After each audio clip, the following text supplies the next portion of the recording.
Hello. Wait, why is the rigging broken? Wait! Why did my camera turn off? Wait, what the fuck? One second.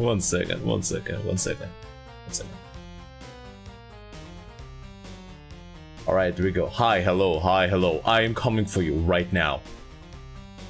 I'm here. But yeah, hi, hello, it's me, the bug, or in this case, the wolf. Okay, right, look, I like the Marathon soundtrack as much as the next guy, but please calm the fuck down. Fear the furry model, fear the plush model. This isn't a furry model, I'm not a furry. No matter how much people yell at me, for that I should be, but no, I shall not be a furry, because, I am not interested in abusing animals. Anyways, you're not a furry, yeah? 100%, yeah. I'm approaching you. I've already approached you, buddy. But yeah, hi, hello. It's me, the bug. The wolf, bat, bug, lip. 1 second. Forgot the ring light. 1 second. I totally wasn't messing around with making tea, which is why I had the intro screen running for this long, because I'm too fucking stupid to make tea. No, siree, that's absolutely not the case. There we go, the ring light has flashbanged me. I love it here. Okay, hi, hello. But yeah, hi, nobody, and congratulations. Me, really smooth, Jensen. Hi, Bliss. Hi, Noodles. Hi, Deba. Hope you're all having a wonderful day so far. That meme is delicious. Oh yeah, the meme is fucking fantastic, isn't it? I'm really gonna update the slideshow, because there's a couple pieces of fan art I have not put in there yet, that I still need to put in there. So yeah, generally I need to reformat that. I need to reformat those slideshows to begin with, right? Really gotta get around to that at some point. I still gotta get around to like making it a better a better reference, but like I have all the different label models on there, right? Arthropod power, I mean, yeah, arthropods are fucking sick. Whether or not they are, you know, 6-legged, 8-legged, or aquatic in nature, honestly, just like having skeleton on the outside, pretty cool. 1 second.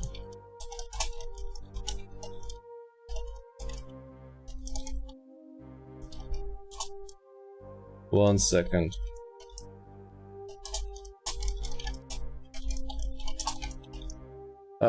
There we go. Okay, sorry. I guess, shrimps are okay. I mean, crabs, lobsters. Crabs, lobsters are all pretty great in my opinion. Okay, anyways, there we go. Alright, cool. 1 second. Let me see. Is the tea cold enough here?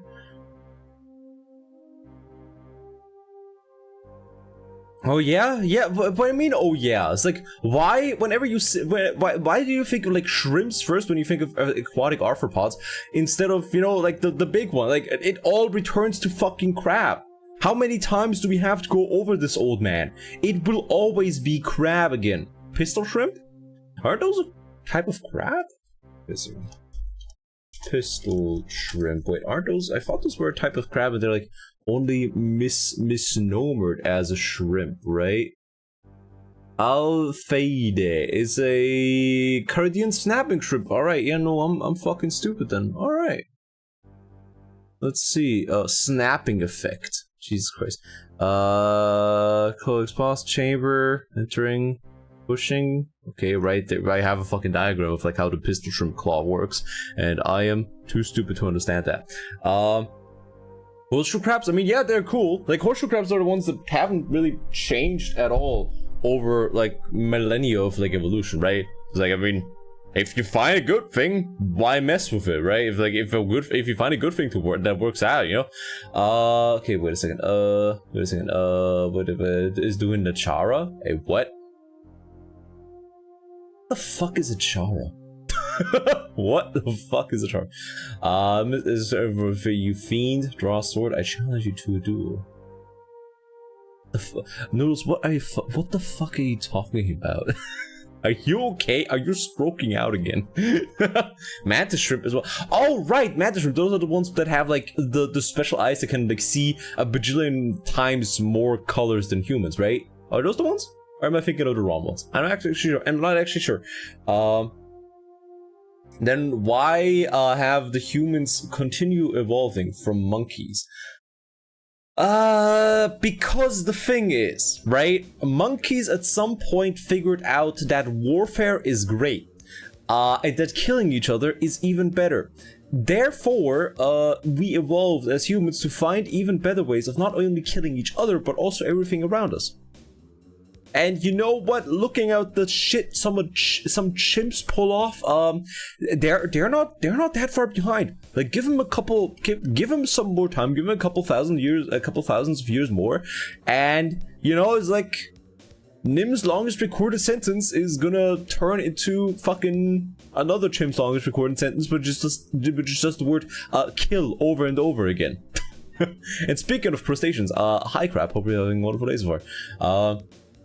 It happens to defend itself, it just grabs you with lots of necks, not doing anything. It's adorable. Wait, what?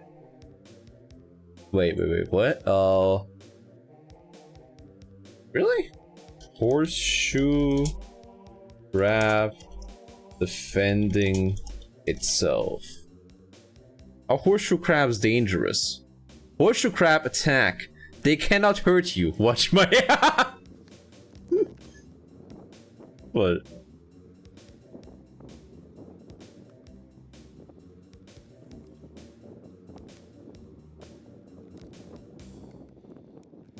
That's actually kind of cute.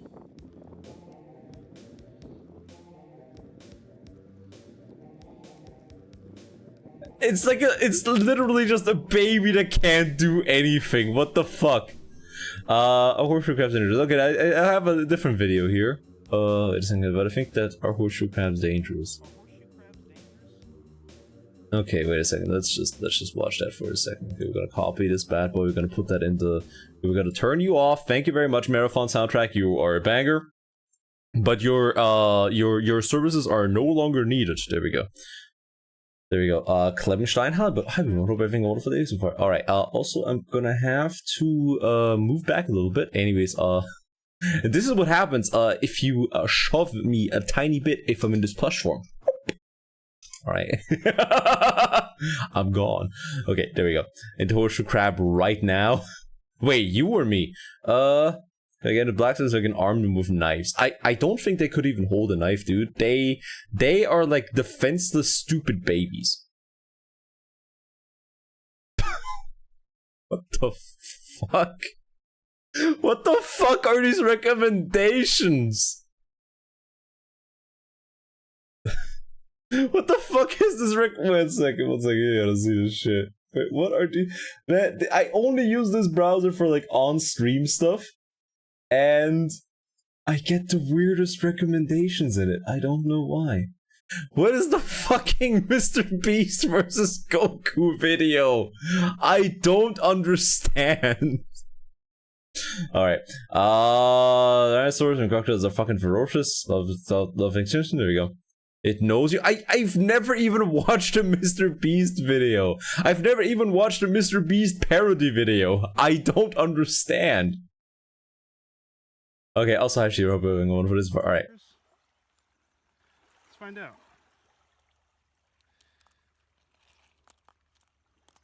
No, not really. You think it'd be like a crab with these pinchers? Let's get one. See that? It doesn't squeeze very hard. I'd tell you if it hurt. It does not. And he's just wants a hug. It's a stupid baby. She's really just trying to turn over, which is what I'm gonna help her do. It's literally just a stupid baby. So no, they're not dangerous. How have they survived this long? But a horseshoe is human size. Is look. How have they survived this long? Yeah, this is a pet when I was a kid. Oh, really? Oh, yeah. How difficult is it to keep a horseshoe crab as a pet? But how the fuck have they survived?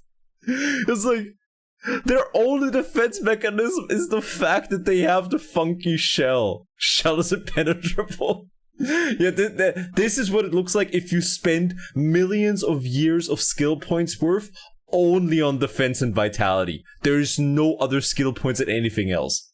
Jesus Christ. They're just gonna outlive the heat death of the universe by vibing on the bottom of the ocean, dude. Vegas didn't even gamble, just touched crab at had Guy Fieri food. I mean, honestly, that sounds like the best way to, that sounds like the best time you could really spend in Vegas, because I mean, look, you're gonna lose money gambling. It's like like when it comes to actual money, right? And shut the fuck up.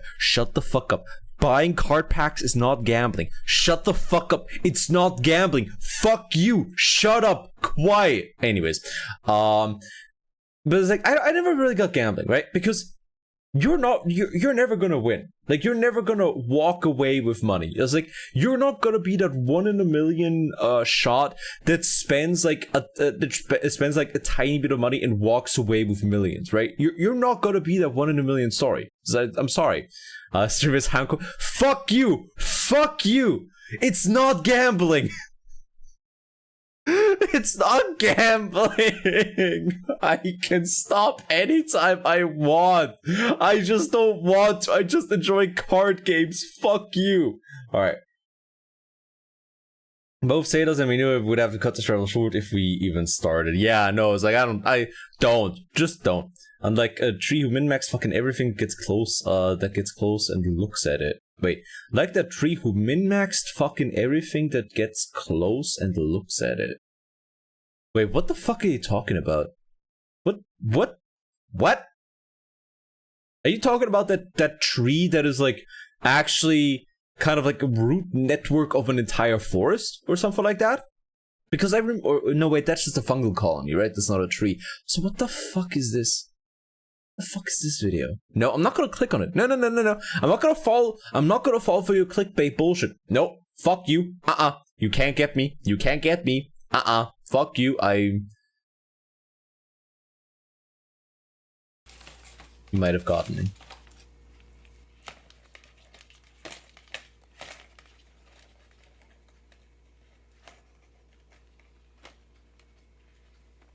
Open a private window? Why? Yeah, watch this instead. Once the link loads, it tells me what the fuck it is. Look at how polite he is. Holy shit.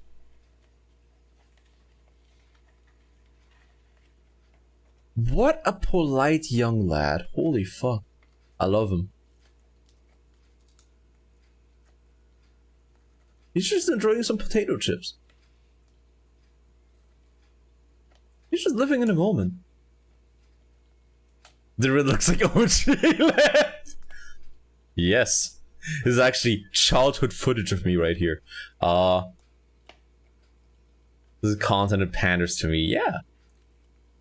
Giving the crab bad food. It's like a crab can have potato chips as a treat. Just like, 2 potato chips is like a special little treat. Alright? Don't worry about it.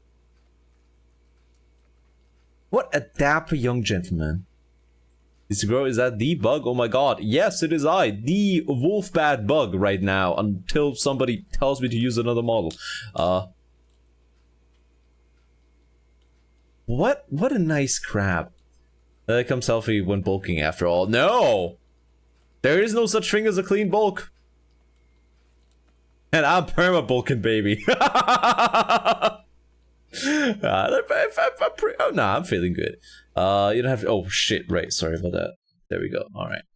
Now I'm not gonna have anybody tell me that. Oh shit, sorry, I accidentally turned off the sound. Not gonna have anybody tell me that I didn't give. Oh no, you dropped your potato chip! No! Yes? One of the most tragic stories of all time. And really, it's an honor, sir. What are you trying to sell me? Crab dropping chip? Yeah. Because that's fucking heartbreaking. The boy just wanted to eat a potato chip, but he dropped it. I'm gonna never recover from that. Okay, right. Alright, Noodles, what the... Hey guys, this is what dying feels like. Alright, I'm just gonna ride the lightning.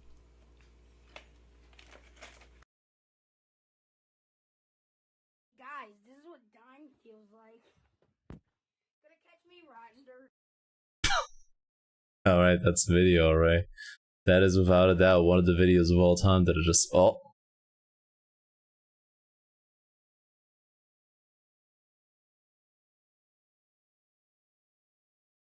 No, we're not gonna become a fucking reactor streamer.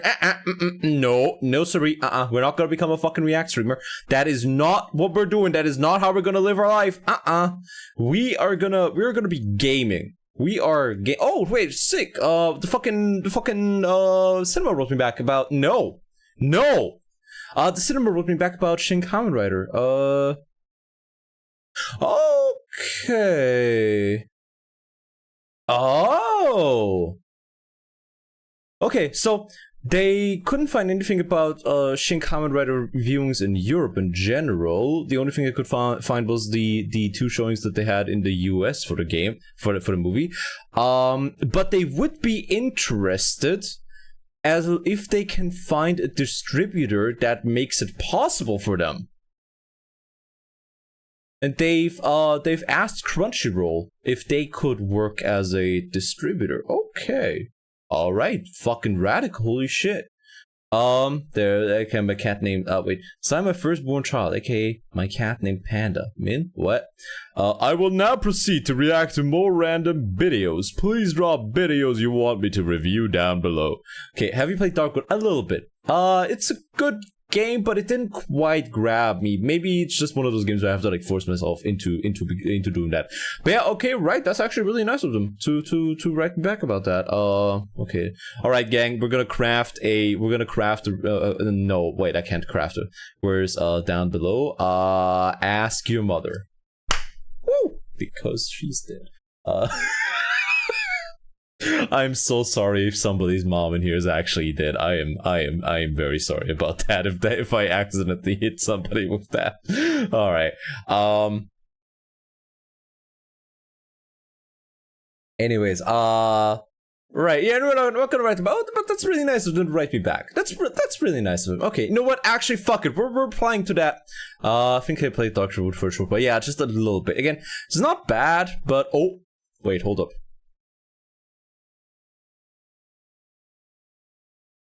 Oh, okay, that's just it. Oh, wait a second.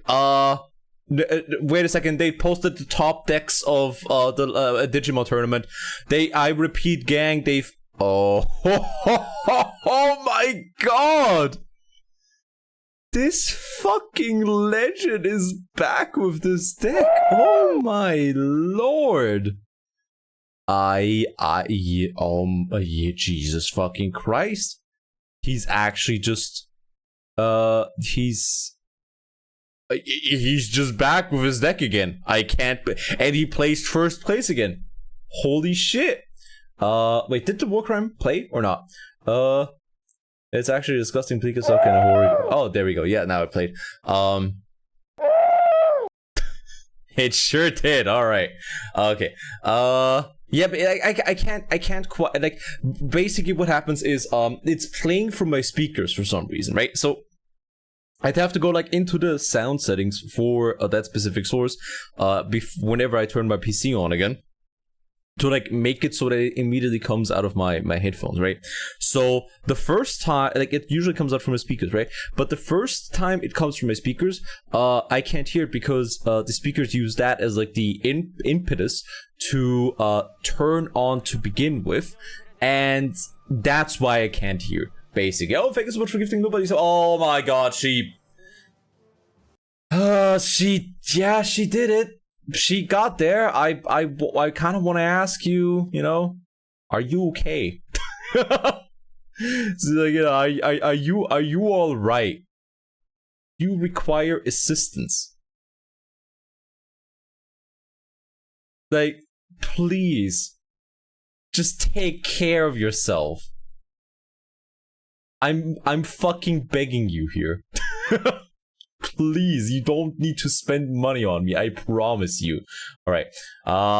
Por favor, senor. No, you're not getting that. You fucking weirdo. Just unplug your speaker. But I don't wanna. I don't want to have to do anything. I just want it to work. All right. Wait, what the fuck was I talking about? Wait, what the fuck was I talking? What did I want to do? Right, I wanted to do something, and then I saw like deck lists from Digimon from like the latest tournament, and then I just kind of forgot what I wanted to do prior to that. What did I want to do? Tournament deck list. Yeah, tournament deck list. Which, I mean, yeah, it's a bit... Am I really gonna look at Digimon? Yeah, I am. Who the fuck am I kidding, bro? I'm gonna look at this tournament deck list. Right, so like, people have basically just been running more jank-ass machine decks, which is very weird. It's just, I'm just very confused, all things considered, because these machine decks, there's room for improvement here, right? It's just very odd, very, very odd. Okay, did it get good support? No, not as far as I can tell. So like, I think. Yeah, this is the deck list that I recently retweeted, by the way. If you follow me on Twitter, if you don't follow me on Twitter, you should totally do that, because you're gonna see some of the dumbest shit known to man on there. Right, so like this is like the deck that recently won something, and this time around it got second place. And it's like the thing that I don't... Okay, so let's just go through it one by one, right? So like the effect of Doraemon, right? That synergizes with shit like Machinedramon and Chaosdramon, right? Chumon is basically just a little bit of a stun, so your opponent has a harder time gaining memory.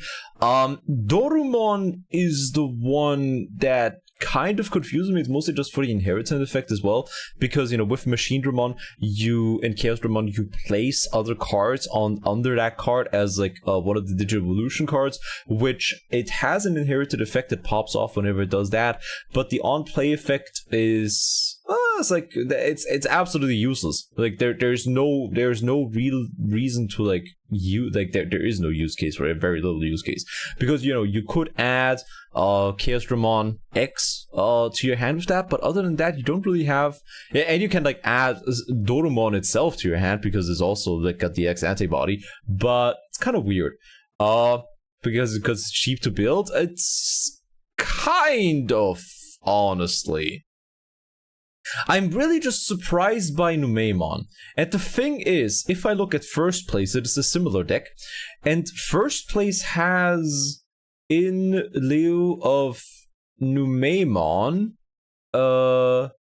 just of Tankmon, like just has more vanillas in there. So I'm really confused as to why the vanillas, right? And the same thing with Jazzardmon, because I mean, again, Machinedramon and Chaosdramon do have on play effects, but Jazzardmon basically just gives you like plus 1000 DP if like the Digimon in question has like has a oh no, but you have a bunch of other DP gain ones. Okay, no, I get what they're going for. This year's match, interesting to see how they played. I have no fucking idea. I'm not sure. Yeah, I'm not quite sure, but it's like, no. You know what? Now that I look at it more closely, I kind of get it. I kind of sort of get it. You know what's the craziest thing, though? First place has, like, no option cards. Because, like, you know, we have, like, a couple general machine and black support option cards in here. But first place just like has black memory boost and nothing else, which is interesting to say the least. Also just has Ragnar Lordmon thrown in there for good measure, which is cool, I think. But yeah, okay. Again, I'm just like, are Jazzamon and Jazzardmon really just in there because they give Machinedramon and Chaosdramon like a plus 2000 DP boost together? Because I can't really, they're on play effects. Like their normal, like their non-inherited effects are fucking useless in this deck. Like they don't do anything. You don't have a Hina Kurihara in there, and the only cards you can add with a Jazzardmon's effect is like itself and Jazzamon, right?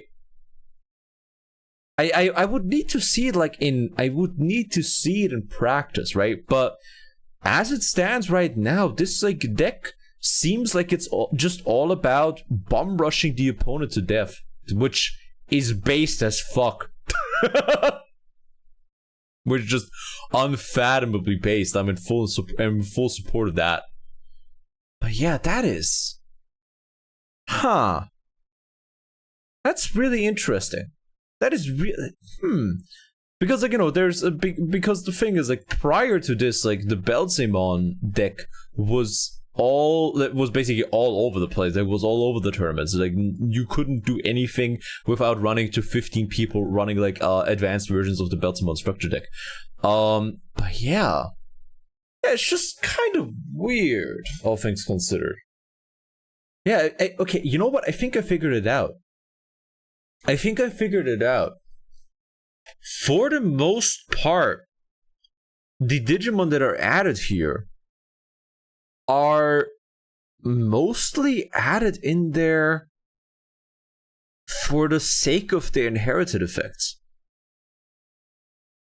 Like the game plan for this deck is only to, as quickly as possible, get to any of these ones here and just like have a stack of really good like inherited effects that allow you to finish the match in like a turn, basically. Tutorial app, these combos are weird. Yeah, that's what was weirded out about. And like the tutorial app is interesting, but it's a very bare bones thing. It's like I generally recommend you to check out the tutorial app if you're interested at all in the Digimon card game, because it kind of like introduces you to the interesting parts of it, right? But but yeah, no, it's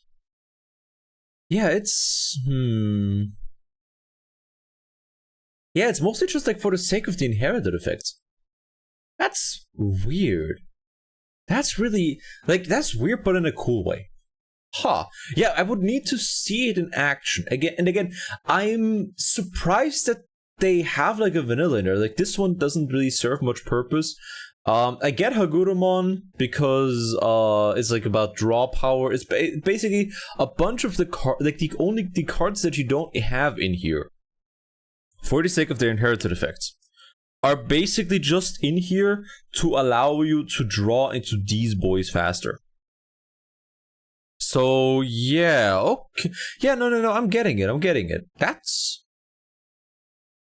a interesting way to go about it.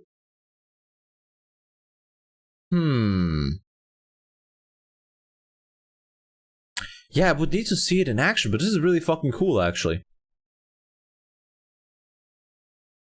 It's like, it's a more refined version of the deck that I recently retweeted.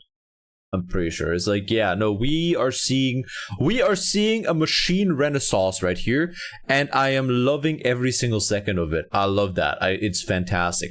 The Aboromon support soon. You've heard it here first. Yeah, no, okay, that's very interesting. Okay, right. Anyways, now that we're done spurging out about cardboard crack, how about okay, where do I have that?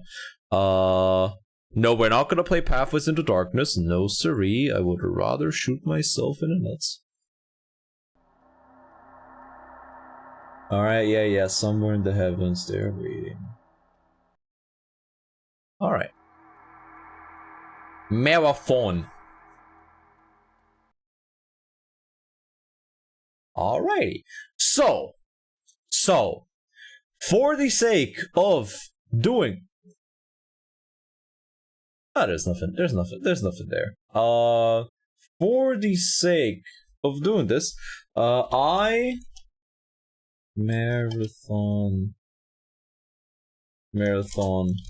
walkthrough. There we go.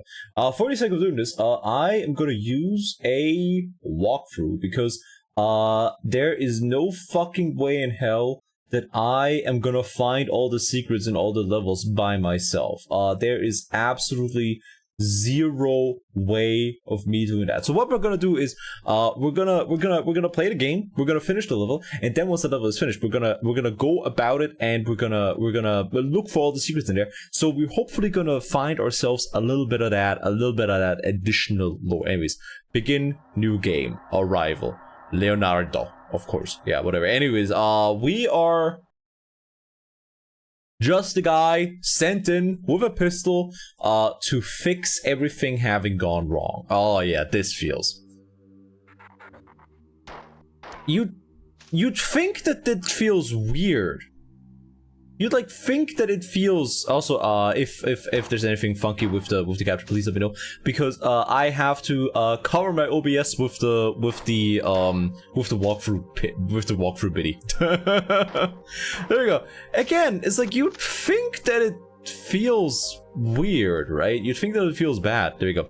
Hey, the original marathon. Oh yeah, again. I recently finished the trilogy. Now we're going through it with a walkthrough, so I can find all the secrets and all the funky terminals, the really funky terminals. But yeah, hi Esther, I hope you're having a wonderful day. And hello everybody, if I forgot to say hi to you, don't forget, it's not because I'm stupid and I forgot to say hi to you, it's because I hate you specifically.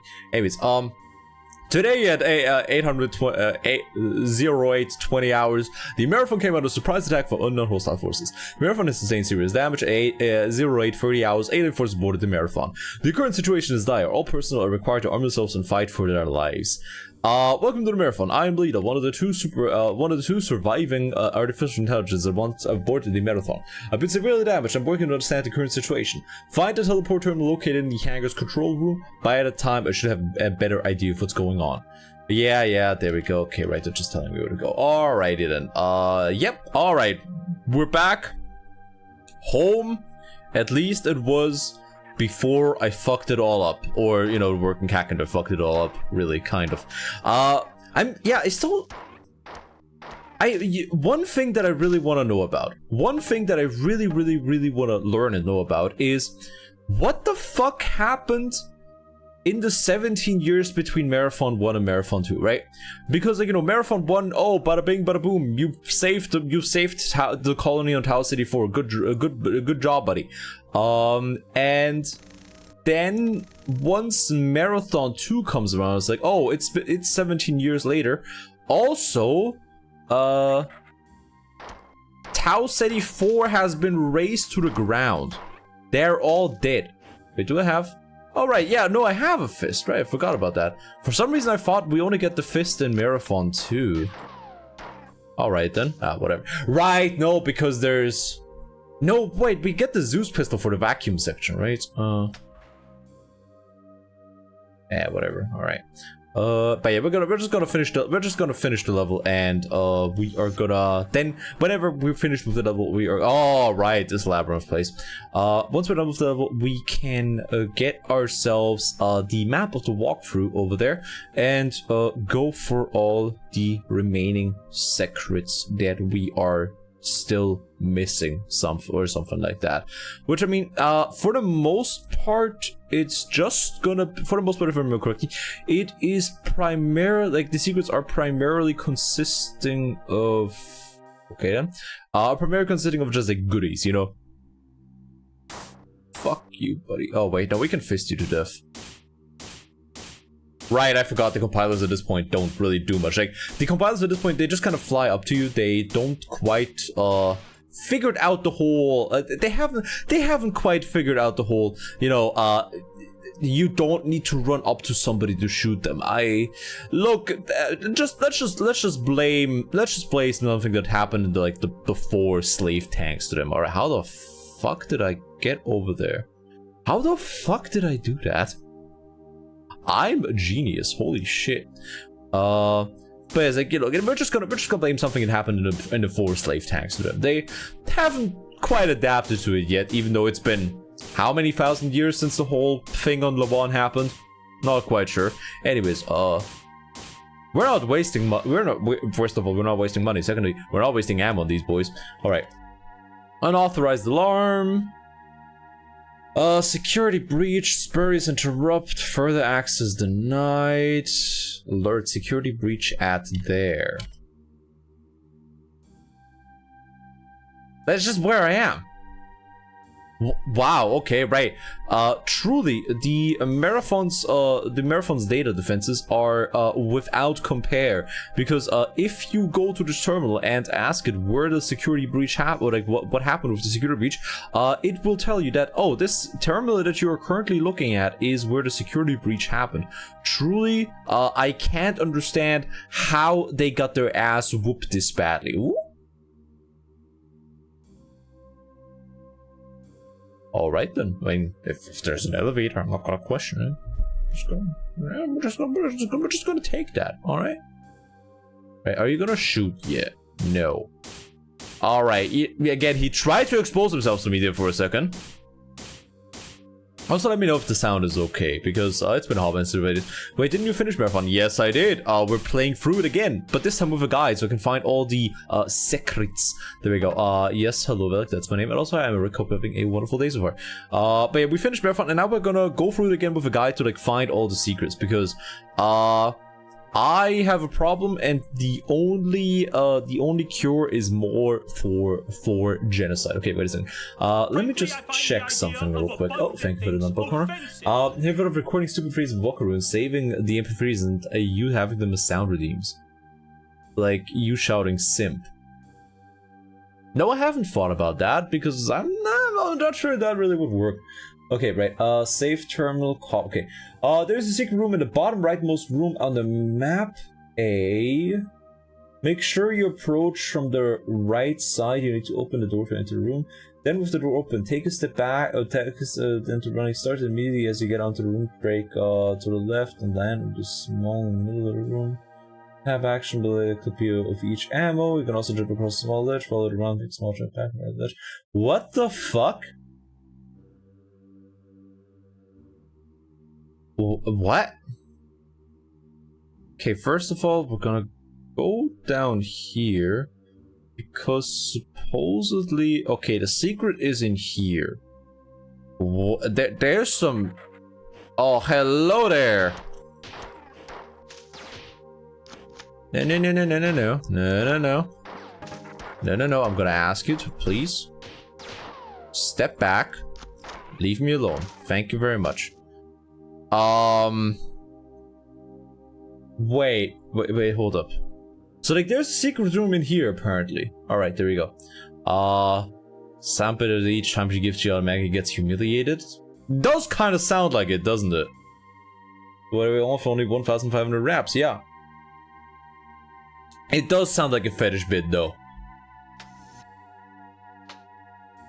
Eh? Okay, wait. Bottom rightmost room on the map. A. Make sure you approach the room from the right side. Each door to enter the room. Then with the door open, take a step back and get one start. You get into the... What the fuck? I have simp. I have a guide open. I know where the secret room is. I still don't get it. What the fuck? What?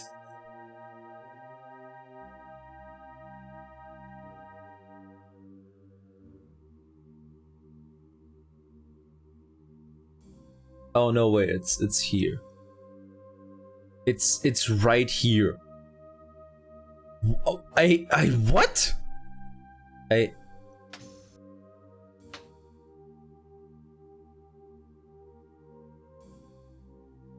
Dumb as a dog. What am I doing? What is this switch doing? Oh, wait, no. Okay, right. So, wait, hold up. 1 second. Wasn't there another opening here? Oh, wait, that's that door. Okay, right. One second. One second. I am so fucking confused. Holy shit. Okay, we're gonna try it again. Okay, I might be able to float my way over there. Is that the... Okay, no. Is that the... No, this is the teleport out. This is the teleport out. Right, okay, so we're here, because we can go back there again. Right, okay. First secret in Marathon, I'm on... Oh, there we go, to 4 ship, nice.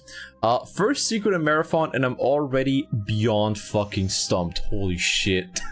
What if I could put on the reminder? Okay, right. So, what we're gonna do is... Gonna go... No, we're gonna go, we're gonna go, there we go, we're gonna go like this, This will allow us to go here, which will allow us to go here, which will allow us to go here. How the fuck are you supposed to find this? How the fuck are you expected to find this? What in the... It is not even anything good! It's literally just like a single bit of every ammo in the game! What the fuck? Okay, alright, is it gonna take him out, jump down, run a circle, and fight each other? Right, okay, anyways. There we go. Okay, next level. Oh god. There are 2 corridors that can only be reached by grenade hopping. Oh baby, let's go! Oh, we are... Okay, all the information I have gathered so far indicates the invasion of the Marathon has been relatively uncoordinated. I suspect that this is particularly due to Marathon's large size. However disorderly the alien invasion is, their assault on a computer net has been extremely effective. Like security breaches on almost every computer system aboard Marathon, I have learned that there is an alien creature that is capable of interfacing with our systems. You must kill any of these creatures you find. It is a priority we stop them. Teleport now. There we go. Alright, anyways, let's go. Alrighty.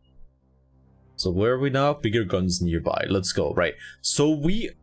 Hey, you son of a bitch. You can just like hide and wait. You can just lie and wait like that.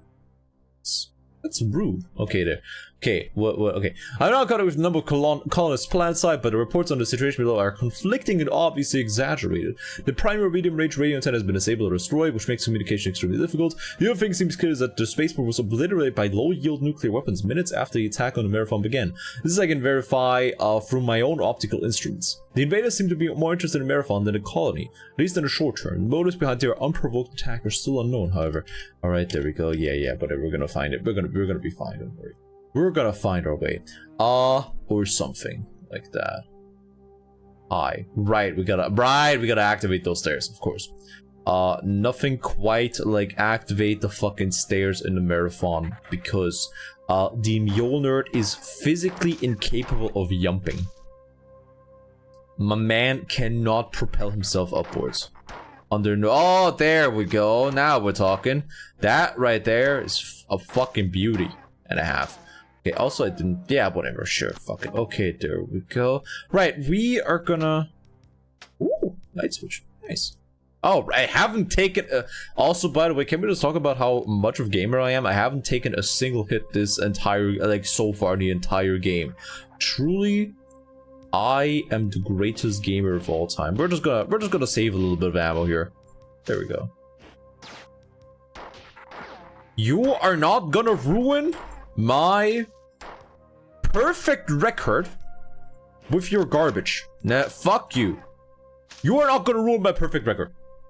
All the girls are watching, and if I were to take a hit, they would all be snickering, but like in half secret. And they would laugh at me a bunch. Oh yeah, these are the... Yeah, these are the fucking grenade hub corridors. I can tell. I can fucking tell. I can tell. Holy shit. Let me see. There are cool corridors can only be reached by grenade hopping. First is near the switch that activates the stairs. To reach the corridor, back as much as above, then follow directions given above for grenade hopping. Be careful. There are 2 shadow compilers up there ready to give you a beating. It's also a good supply of ammo. Between bio-vents contain some infrared goggles. Not really worth the trouble, but could be useful. Are already laughing. That's fair. Be prepared for an ambush near the end of the level. To be the first waste alive to determine whether where you were to trigger the ambush, and you next trigger the ambush, then rush back to the safe position. Look there for any Marathon ambush. Okay. I mean, I'm pretty sure that right there is like the corridors talking about. Yeah.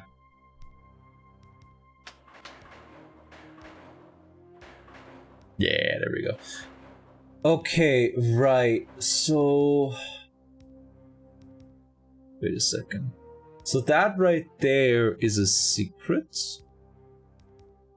Yeah. Okay, so that right there is the core. Yeah, this corridor right here. Again, I want to say that. Oh, wait a second.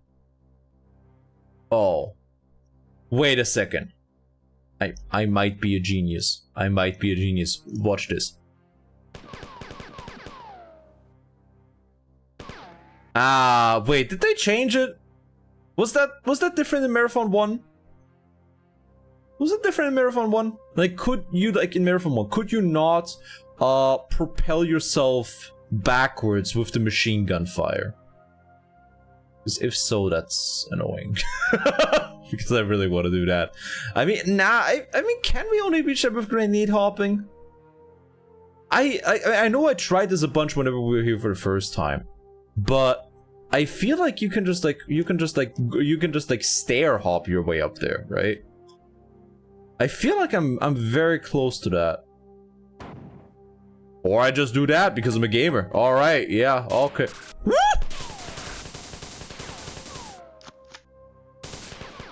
Right, the guy did mention the shadowed compilers. I might be stupid. Okay, alrighty. Alright, first hit taken. Everybody can now finally laugh at me. There we go. Okay, heal me up, buddy. Okay, there we go. Well, I am something that people would colloquially refer to as a fucking gamer. Let's go. Right, now we're just gonna go back here. Now the stairs are up. There we go. You love to see it. Then we can finally save again. Whoop! Nice. And all we had to waste was a single granada. Okay, let's see. There's another corridor there between the bio vents, right? Right, because in this game they actually, like, on the map tell you what the fuck you're looking at. Okay, right. Yeah, I remember this part being. Yeah. Oh, right, those are infrared goggles. What the fuck do they do? Maybe I just like do this. There we go. Alrighty. No, really, what the... this is a debuff, because now I can't tell which 4 I'm looking at. It's like, before I knew which ones could, like, you know, shoot at me and which ones can't. Now I can't rely on that information. This is just a straight debuff for me. What the fuck? This is stupid. There you go. I haven't played Ashes 2063. No. What is that? Sell me on it in 15 words or less. Right now. Do it. Anyways, yeah, no, these infrared goggles were a fucking mistake. Oh, I mean, it is a little dark in this area, right? So, like, maybe that's where you get it again. But it's like, yes, like, I can see them, but now I don't know which ones I need to look out for them shooting at me and which ones are just gonna bum rush me. I don't know how I feel about the infrared goggle. Oh, wait a second. No, those aren't infrared goggles. Those are like heat goggles. Those are like thermal vision. Holy shit. This game's old. Not gonna tell you the secrets that you open. Wait, what do you mean the secrets that you open? I mean, that's why I have the guide, luckily. That's luckily why I got myself the guide, because otherwise there's no way in fucking hell I would, like, find half of these secrets. I mean, okay, to be fair, those 2 corridors, I would have figured that out, because at this point in time, I realized that grenade hopping is a thing that very much exists, right? Just fuck you. Ain't nobody in here. But that first one? Like, that first one where, like, I have to, like, do the weird thing and get onto a ledge that feels like I shouldn't be there? Yeah, no. Okay, yeah, this is the ambush they're talking about here. I remember this place.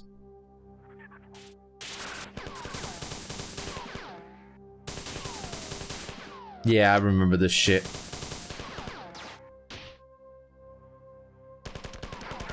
Yeah, I remember dying here a bunch.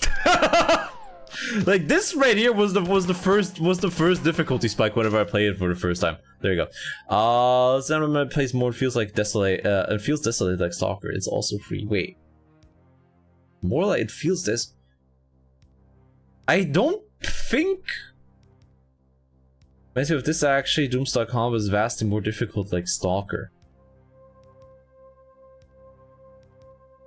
I mean, difficulty has nothing to do with like Stalker per se, right? Internal engineering documents, doors. There are 5 basic door designs to be used on the Marathon: outer bulkhead doors, airlock doors, inner bulkhead doors, tertiary industrial down, vacuum safe doors. Quaternary inner powered automatic opening doors. Direct control of all these doors except the tertiary and quaternary doors will be given to Durandal, which with indirect control of all other doors go into Durandal. The difference between direct and indirect control primarily has to do with the manner of opening doors. Durandal will open a directly controlled door when he is specifically asked to do so. Indirectly controlled doors are automatically controlled by Durandal to open when needed. However, due to the expense involved due to adding thermal and visual spectrum sensors to tertiary and quaternary door groups, these doors will be minimally used. The expected savings of not using this extra sensory input is estimated to be 57% of the base cost in basic inner bulkhead door. There we go.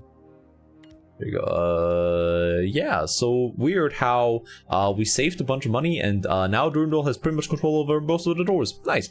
50% base cost of basic inner bulkhead door. The types of doors are basically all the same with some slight variations. The doors in classes 1 and 3 are the same doors classified separately to distinguish them between the level of safety check-in required to assure acceptable leakage. The airlock doors are specifically modified to work with manual and remote activation switches. Airlock yada yada yada. We've been through this before. We've been through this before, alright? It's in like smashing if... I mean, that's not really what Stalker is about. It's like... Stalker is more about the vibe. And, you know, the looting, right? The loot hands. That's what Stalker is about, you know? So, you know, like, making... just resource management out the ass, trying to, like, make money. That's what Stalker is about. Like, Stalker isn't defined by its difficulty. The difficulty is just a side effect of the imsim nature of Stalker. Did you feel like good? No. No. Because I'm just wondering what the fuck you're talking about. Okay, there we go. Okay, right. Let me just see. Okay, next level. Next level. Never burn money. Let's go. Oh, Lord. Oh, there we go. We are at the level with the really good secret. Alright. Marathon's automated defense are disabled during the initial attack by a direct magnetic impulse. The aliens use the same weapon to disable the Marathon's other 2 AIs during the cycle to severely damage myself. Durandal is responsible for controlling the chip's autonomous functions, doors, life support, kitchens, air process, yada yada. Because he's non-functional, I'm working to assume many of these tasks are as possible. Tech controls the science and engineering network. Now that you're better armed, our first priority is to reactivate the Marathon's defenses under my control, so that we may offer some resistance to the aliens. So I've built 3 replacement circuit boards for defense system. Alright, yeah, whatever. The without a sister, yeah, sure, whatever. Fuck off. Okay, baby, let's go. Let me start again. Doom, but you squishy post-apocalyptic, you scav. Okay, is looting a part of it? Right? Oh, banger.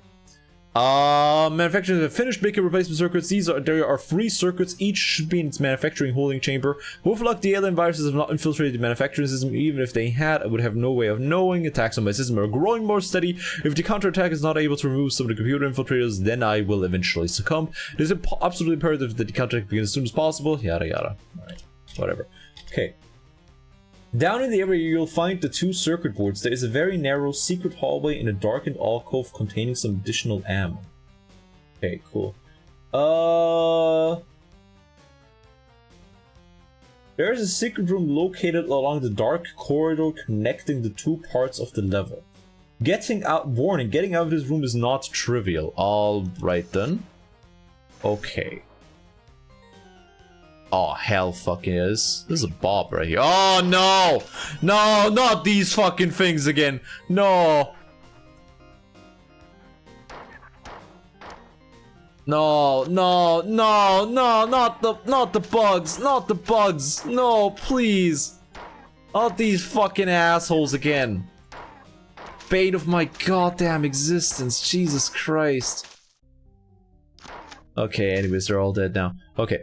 But it's like, you know, before I fuck around with like any Doom mods, right?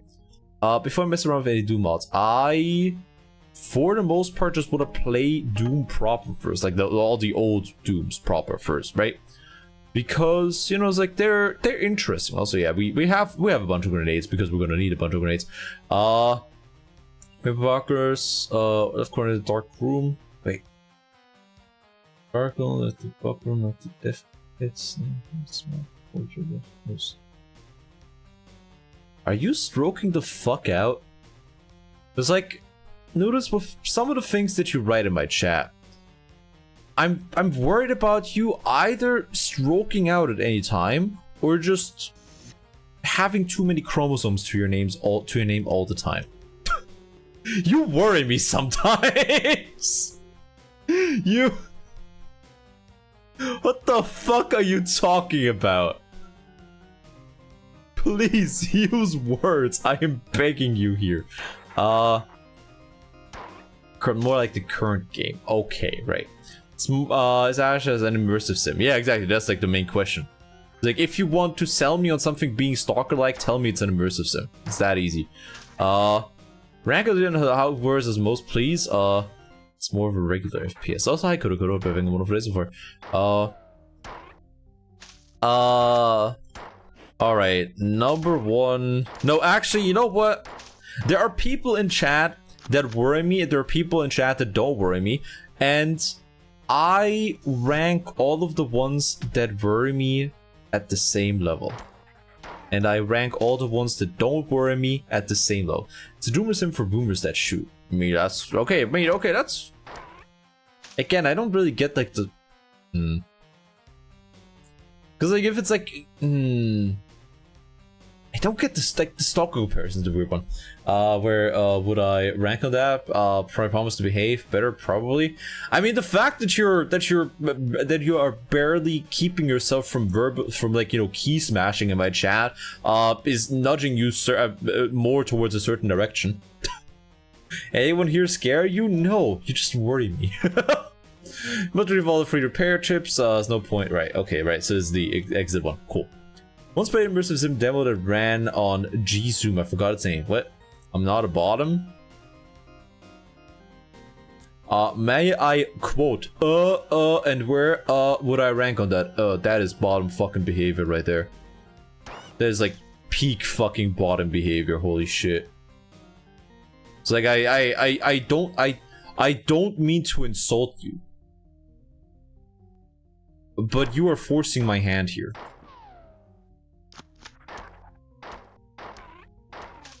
Oh yeah, shot him in the fucking back.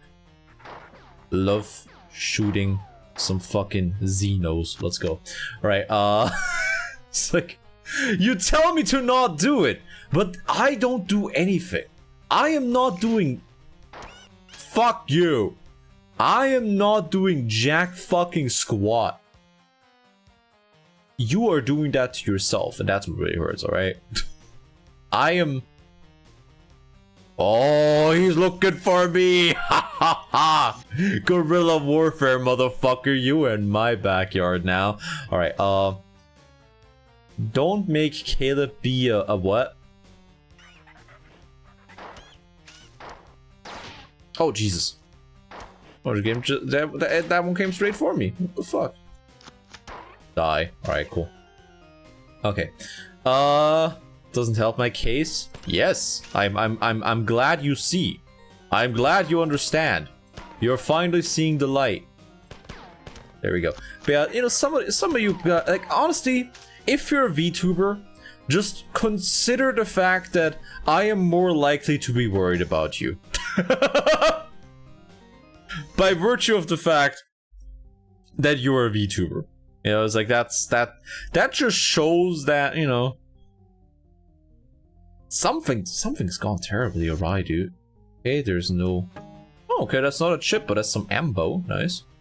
There you go. No one does imagine that. I don't know, brother. I know about that, buddy. Brother, pal, my guy. My dude, even. Is this Marathon Extraction? No, this is Marathon, you know, not shit. Also, I get a little bit over this before.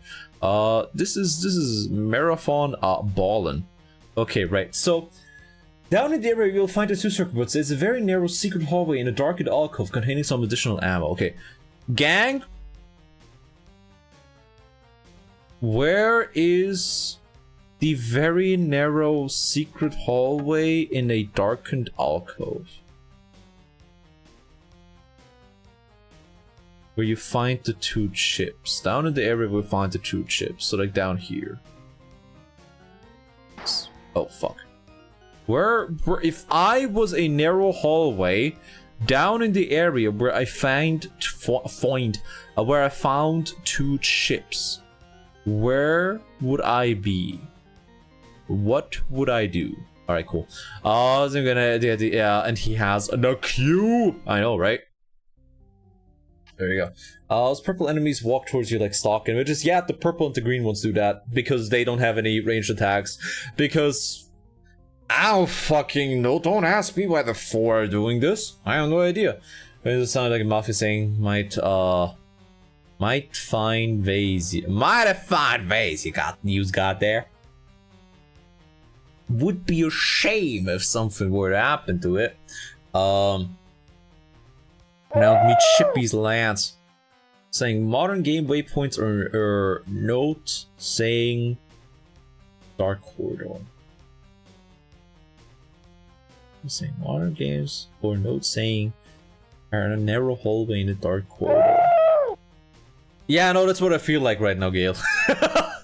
Like, I think I get what you're trying to say, Noodles. Are you like asking me which I prefer? Is that what you're asking? Is that where we're going with this right now? Oh, in fact, hi Jimmy. Hi Jimmy. Hope everything was wonderful days before. You know what? Actually, I have a map here. Let's see. B. Where's A1, A2? Oh, wait. Hold up.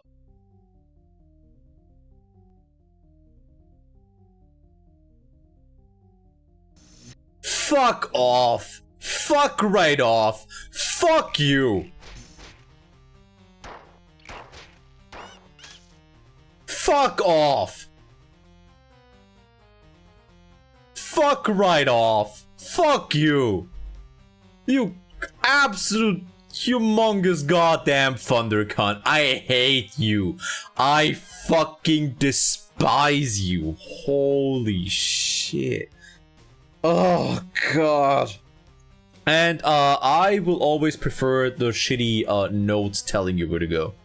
I think that is peak video gaming. There we go.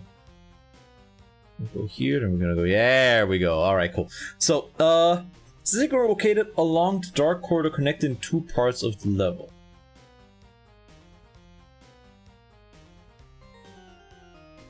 Okay.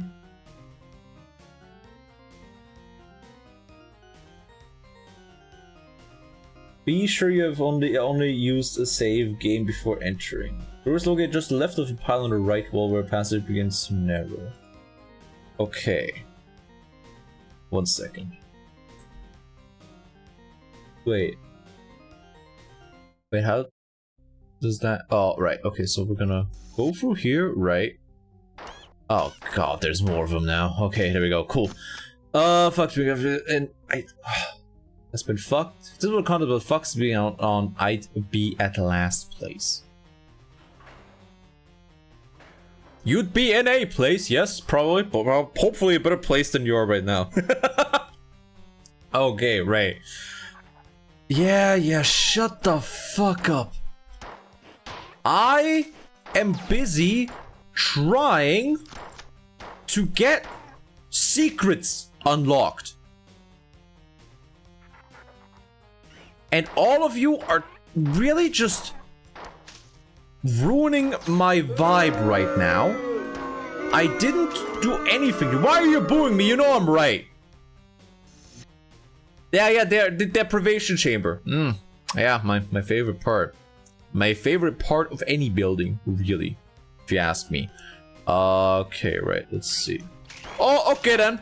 Alright. Yeah, fuck me. Fuck me enough. Fuck you, buddy.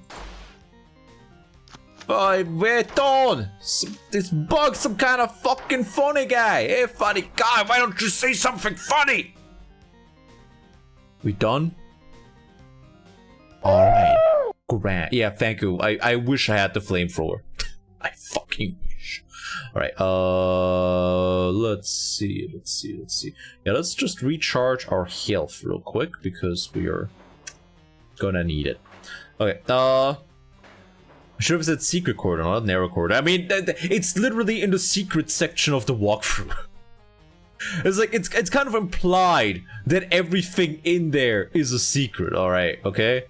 It's like, it's kind of like part of the implication. Thank you for the reminder, for turning the reminder off. I can't see that part of my OBS right now. Everything that happens on the left side, I have no fucking idea about. Right, so we have a... No, wait, that's... cock. Okay, no, we're gonna have to go here. We're gonna go up here. We're gonna go to the left. Right, we're gonna need to recharge our health. Then we're gonna save. And then we're gonna go into the deprivation chamber. And then we're gonna have a very bad time. Like a downright horrid time. Like, we're gonna be here for the remainder of the stream. For Cursed Caleb form at the bottom. Just because it looks like a twink doesn't mean it's bottom. Alright? Don't put that fucking evil on me, alright? No, wait, where the fuck am I going? Where the fuck am I going? There we go, right. Okay, save. Nice. Cool. Cool. Nice.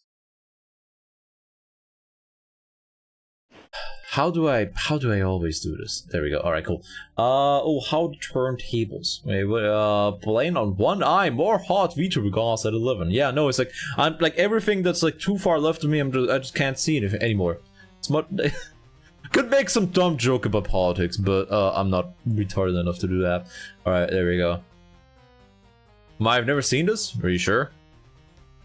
Hi, hello, it's me. The Fox Bug Man.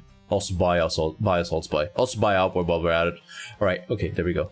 Oh right, yeah, you can see this shit. Right, I forgot, because I am doing display capture. Okay, cool. Look at him go cursed. Yeah, I mean, I'm a thing. Like, yeah, no, this is a model, right? Makes a model look good in comparison. Wait. Shit! Why do I keep doing this? Fuck! Why do I keep pressing the wrong buttons, lads? There we go. Fuju bait horrors? Nah. Fujus aren't. I was gonna say, Fujus aren't that fucking weird, right? But then again, then I remembered what the fuck we're talking about. And yes, Fujus are in fact that weird. Okay, right, let's go. Deprivation chamber. Love it.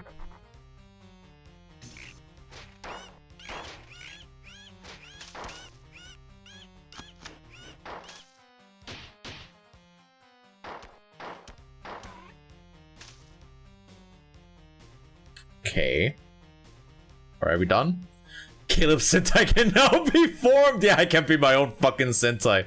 But unlike most other Sentais, it's not that one of the mascot characters turns into a thing, but that turns into a Sentai member, but everybody except for one guy is a fucking mascot character. Okay, more like peg bait. The fuck does that mean? Anyways, okay, right. Anyways, the door is located just left of the pile on the right wall, but passage begins to narrow. Enter the passage, but do not go far. You want to stay on the ledge you are on now. You are now viewing the deprivation chamber. Look down and kill any aliens you see on the platform below and in front of you.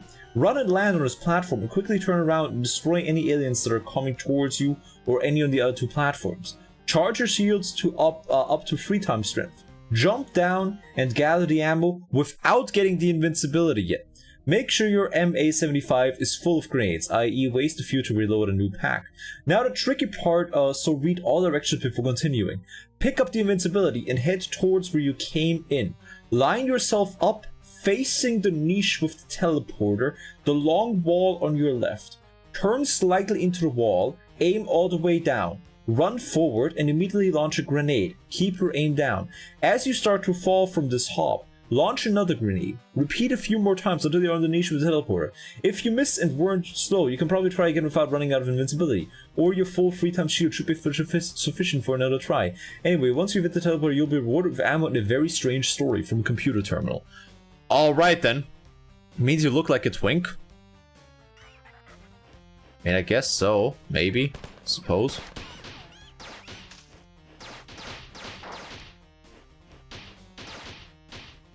Yeah, just fucking kill me.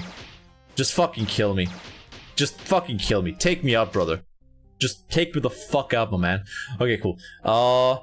Where am I at between the last mess? Behave. Just... That's one of the few things I ask of people. Just fucking behave. Is this just what streaming on Twitch is gonna be like? If I get a non-monster model? Is that just what it's gonna be like? There's like fucking weirdos coming in here talking about the deviant sexual acts? Is that just what streaming on Twitch is like?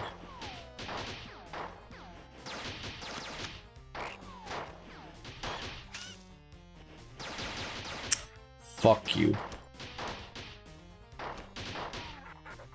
But fuck you, we have the invincibility power up.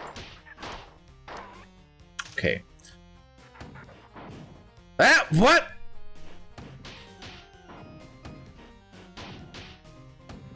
Another one? Okay, anyways. Alright, there we go. Right. Okay, well then, let's try that. Okay. Right, is it me, I'm weirdo? I swear to fucking God, I'm gonna ban all of you. This place is not gonna become a modern day Sodom and Gomorrah. It's already bad enough that fucking Vienna is that. Okay, right. Okay, now the tricky parts. Read all directions we're going in. Pick up the invincibility and head towards where you came in. Line yourself up with facing the niche with the teleporter, the long wall on your left. Turn slightly into the wall, aim all the way down. Run forward and immediately launch a grenade. Keep your aim down. As you start to fall from this hop, launch another grenade. Repeat a few more times until you are on the niche with the teleporter. All right, then this is where we're gonna be. This is where we're gonna be for most of the stream.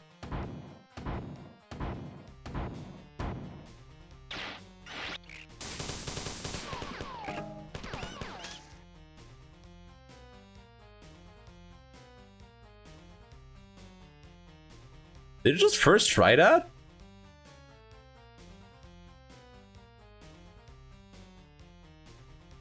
Huh?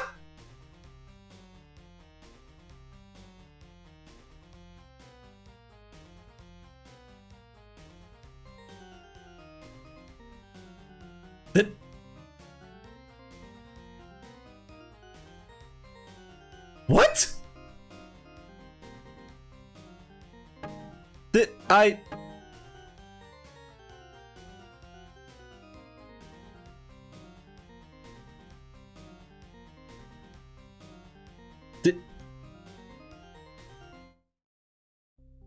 Did I just first try that shit? Also, I'm a fox now. Ooh. Okay. I am very fucking confused. Holy shit. Okay, right. Where's the terminal though? Which way do I go? Oh fuck. Oh no. I didn't get the goddamn term. I might be stupid. Bottom text. Alright, okay, let's see if I can do it again. What the fuck? I was like, I was legitimately expected to be stuck at that jump for like most of the stream. I am so fucking confused right now. Just like by my own proficiency at something. Like people get stuck at that for like hours. I mean, maybe it was just dumb luck. Okay, let's just assume it was dumb luck. Okay, you know what? I've had it up to here with your dumb bullshit. Die.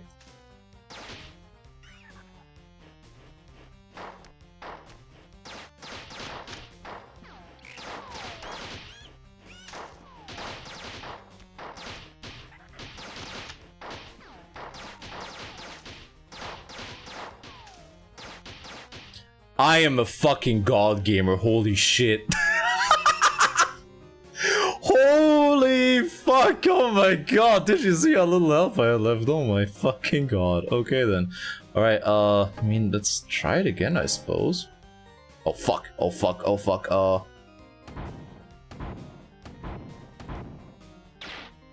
yeah, no, I'm just a god gamer. Okay. Yeah, no, I'm just an actual god. I'm just actually the world's strongest gamer. Holy shit. Okay, where's the terminal though? Because we went into this one the last time. There we go.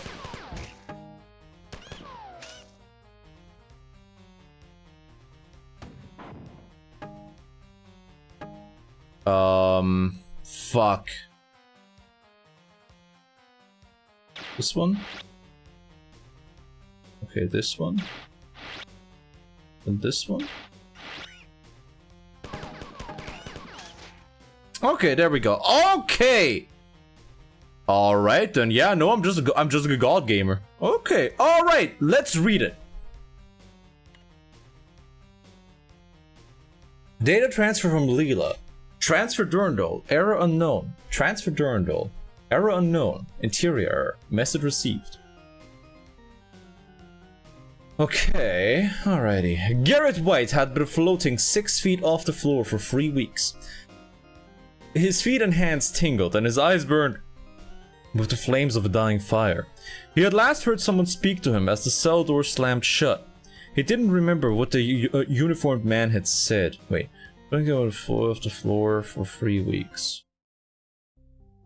Last words of slammed to cell shut. He didn't remember what he said. The words had bounced off the bars of the cell and rang through Garrett's ears. Garrett had been talking to himself for the last few minutes. Something about getting caught. But then his ears began to tingle just like his hands. He looked at his hands, but the fire in his eyes made him blink. Tears came, and when he opened his eyes again, his hands had been melted into fleshy pancakes that wafted in the ripples, flowing over the fire in his eyes. Damn cell, he heard someone say. Last time I had a good meal was 3 days ago. The food they feed you in here could kill a lab rat. Rats. He had remembered something about rats, but his ears began to ring again, and the voice speaking to him faded off into the background of his mind. In its place there was a new sound, the clapping of hands together. He blinked hard to make out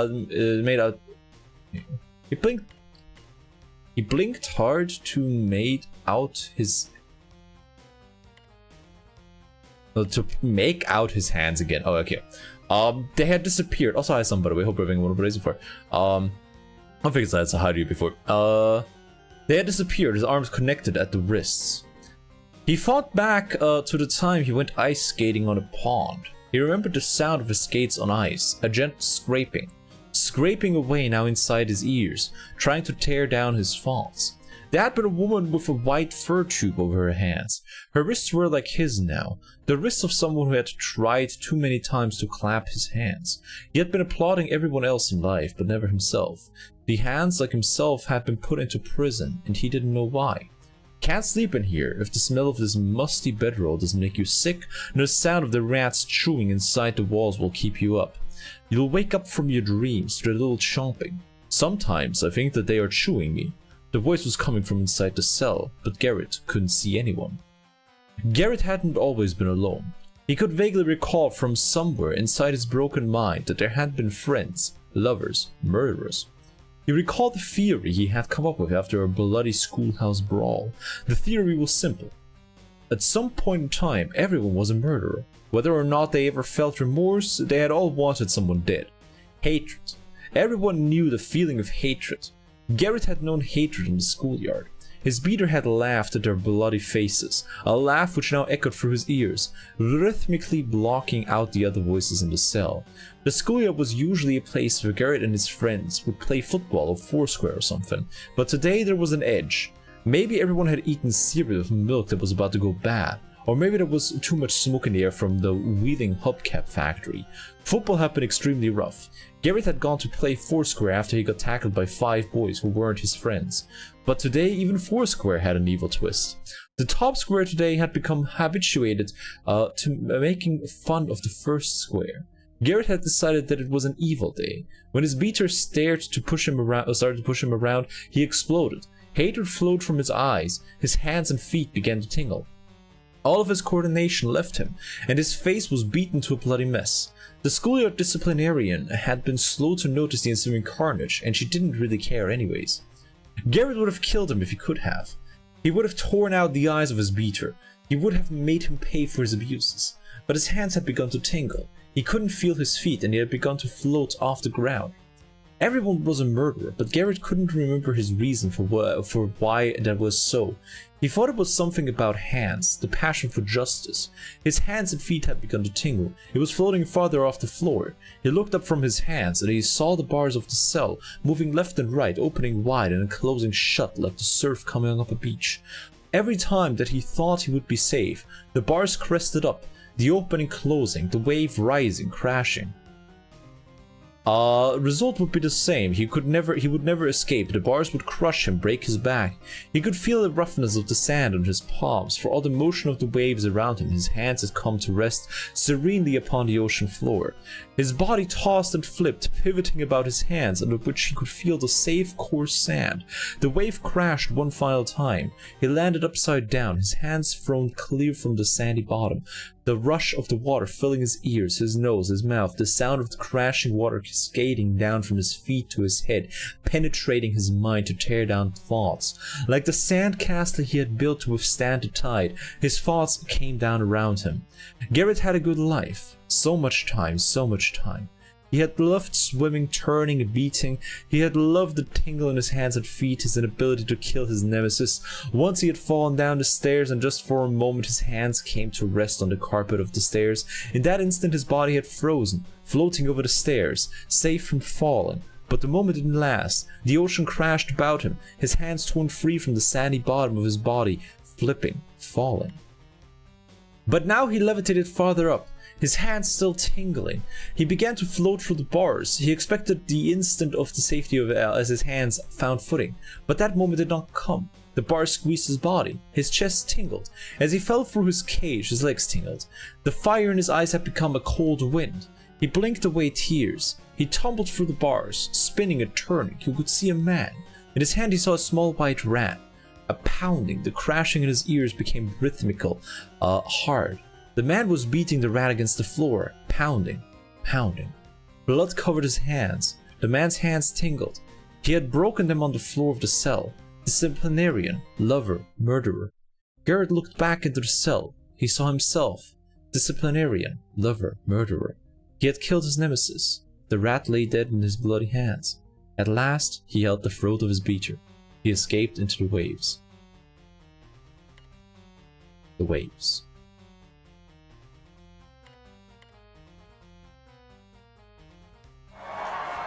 What the fuck? Hey, yo, Turret, how's it going? I'm moving on over there. What?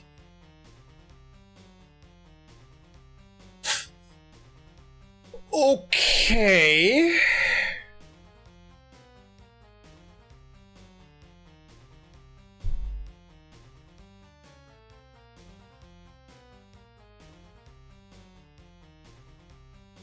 Saw the sick platforming earlier too. Thank you. Okay, let's think about this for a second.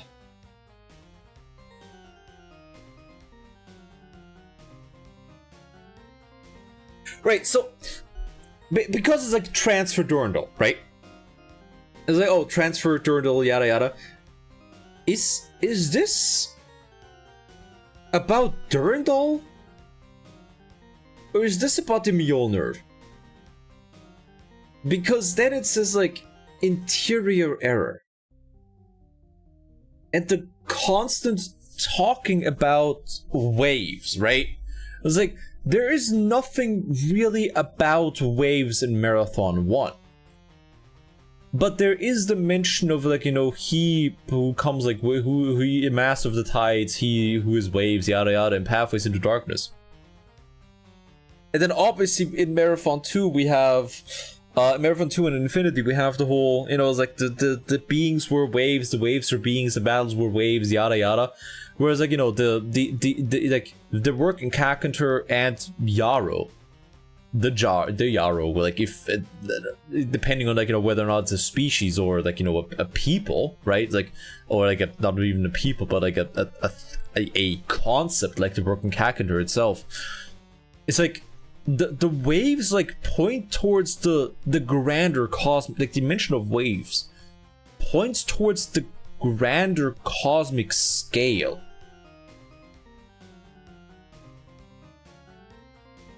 Right, so it's like, is this about Durandal's awakening?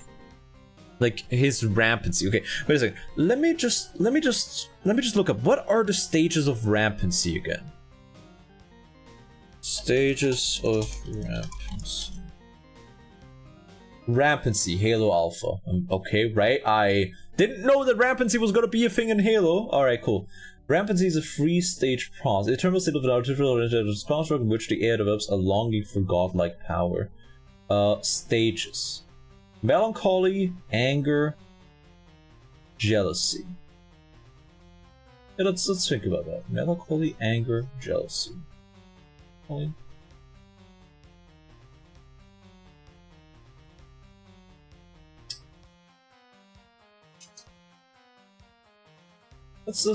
Let's look at it through that. Maybe we can see something about the 3 stages of rampancy in here.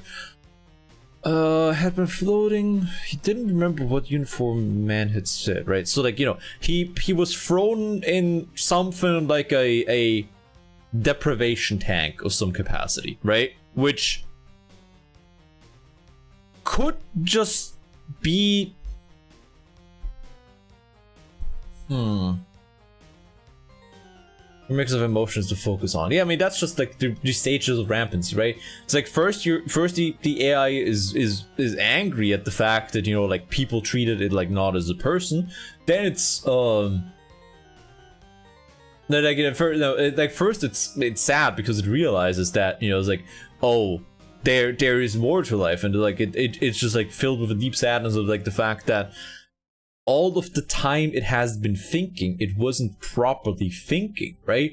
Then it's angry at the world around it for, like, you know, treating it as a tool, and, you know, like, basically keeping it, like, as a basically using it as a tool. And then it's jealous because it may think like a person, but it will never be able to experience things as a person, right? The stages of rampancy. Like, the stages of rampancy in the Marathon, and I guess Halo, I suppose, universe being in Halo, I suppose, being like the stages of a AI becoming rampant, like an AI becoming self-aware, right? Like, becoming, you know, sapient, right? As, like, we have Durandal in this game, I think we meet him in his anger stage. I think whenever we first meet Durandal in his anger stage, we meet him, I wanna say, at the end of his anger stage. Maybe a little bit of the start of jealousy. And in between the 17 years of Marathon 1 and 2, he kind of manages to become, like, stable, or more stable, right? I remember what the uniform man had said. His eyes burnt with the flames of a dying fire. His feet and hands tingled. His eyes burned with the flames of a dying fire. Okay, let's think about the think about the eyes real quick. Let's think about the eyes, because later on it mentions, like, the eyes again. Let's see. Good roughness under sand. He escaped into the waves. Let's see. Mentions, like, something about his eyes before. There's, like, now something cold or something, right?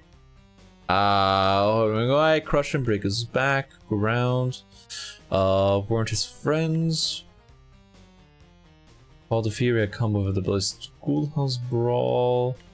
Where are the eyes? Where does it mention the eyes again? Let's try to work for the fucking Garrett White terminal, because before I read theories about what it could mean, I want to try and figure it out for myself. This is like this kind of shit is why I wanted to. This is the kind of shit that made me want to do. Wait a second. Just tingled. The fire in his eyes had become a cold wind. He blinked away tears.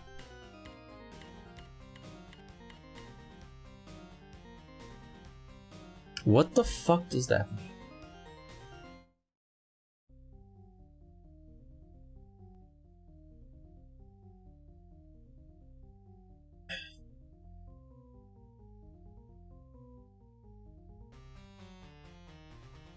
What does it mean? God, fuck. What the fuck does it mean, dude? We're just. I'm just very confused by this. Cause like, okay, let's look at it through the.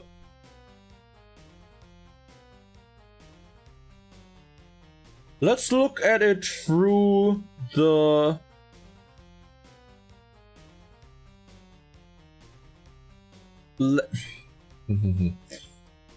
If we look at it through the lens of like, this is about Durandal. Does like the flames in his eyes being replaced with a cold wind, and he blinked away the tears? Does that mean like he entered melancholy? Like he entered like the stage of melancholy and rampancy? Because like, you know, he became sad, right?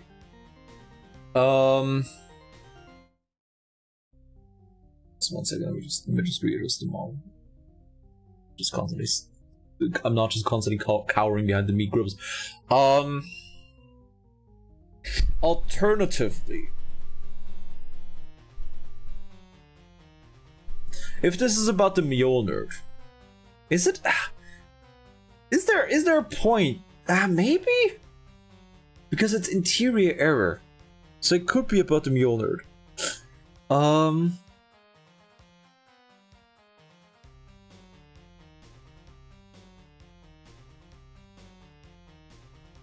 Is the flames being replaced with a cold wind supposed to like represent him being like, you know, being turned into a Battleroid? Is that what it's supposed to represent? Maybe. He had last heard someone speak to him as the cell door slammed shut. He didn't remember what the uniformed man had said. Words bounced off the bars of the cell and rang through Garrett's ears. Garrett had been talking to himself for the last few minutes. Something about getting caught. His ears began to tingle just like his hands. Okay, wait a fucking second. Wait.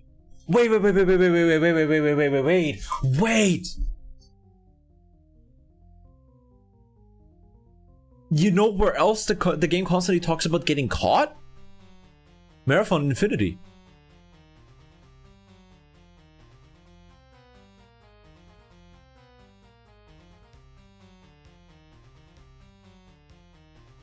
Wait, hold up.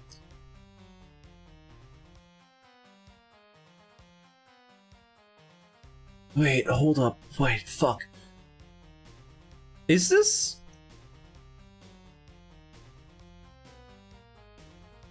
Also, there we go, okay. Wait a sec, yeah, like wait.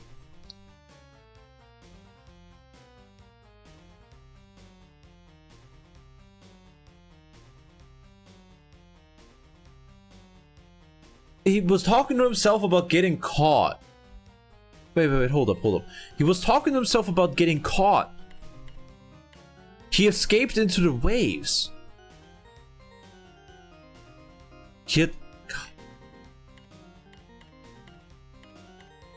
Yeah, no, wait a second. This could all but just be about the Mjolnir, right?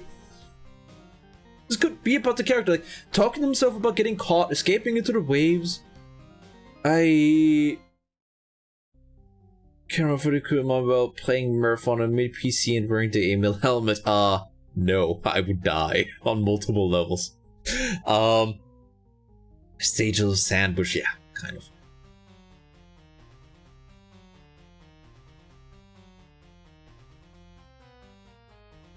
Yeah, no, you know what? I don't think this is about Durandal at all. This isn't about Durandal.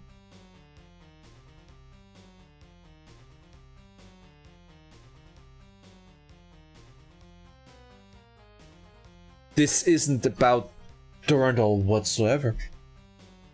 This is all about you. This is all about the player character.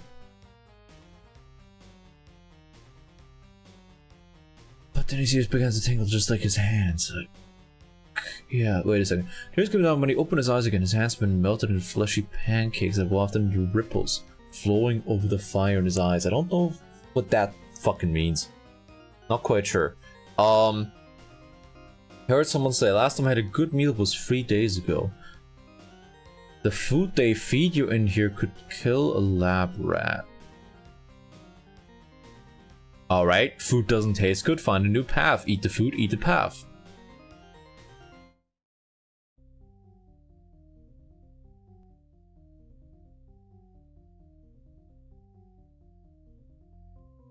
Jerry Brassier, fucking poetic author. Yeah, no, pretty much. Also, but speaking of that, I really enjoy how the entire King Oja dynamic with Jeremy at this point is he starts talking and everybody just tells him to get to the fucking point without subtext. I appreciate that a lot. It's good fucking. I like King Oja a lot so far.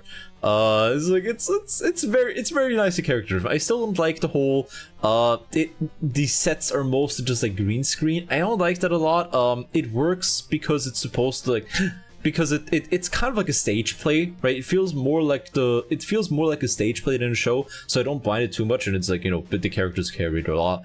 But yeah, no, it's like that's the only bad thing. Like, that's the only thing I don't like about it. Other than that, the character is so fucking good. It's like anything with Kaguragi. He's especially the latest episode. He's just such a good fucking character. I love him.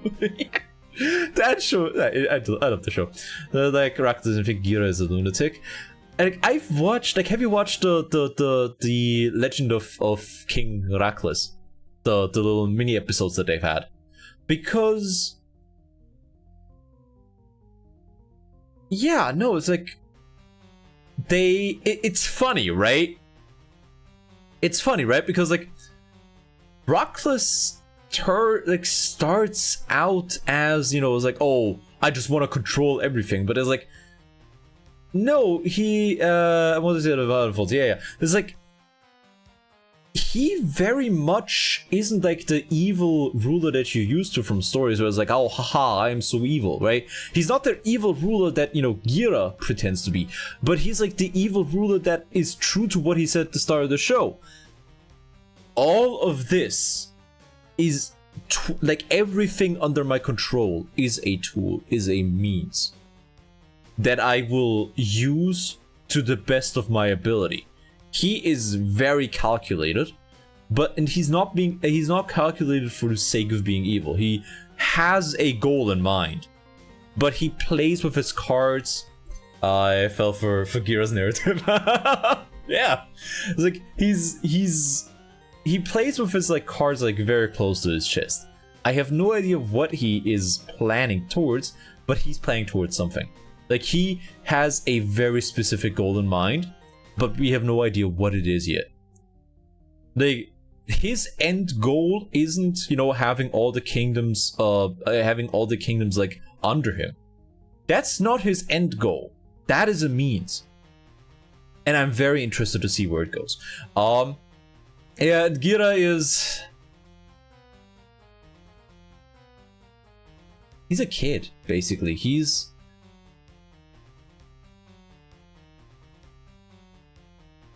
it's like the show directly tells you. He tries to play the bad guy. So like he's kind of like trying to do a little bit of an Ozymandias gamble, right? Whereas like it almost feels like he's trying to be a bad guy at times just to unite everyone against himself, right?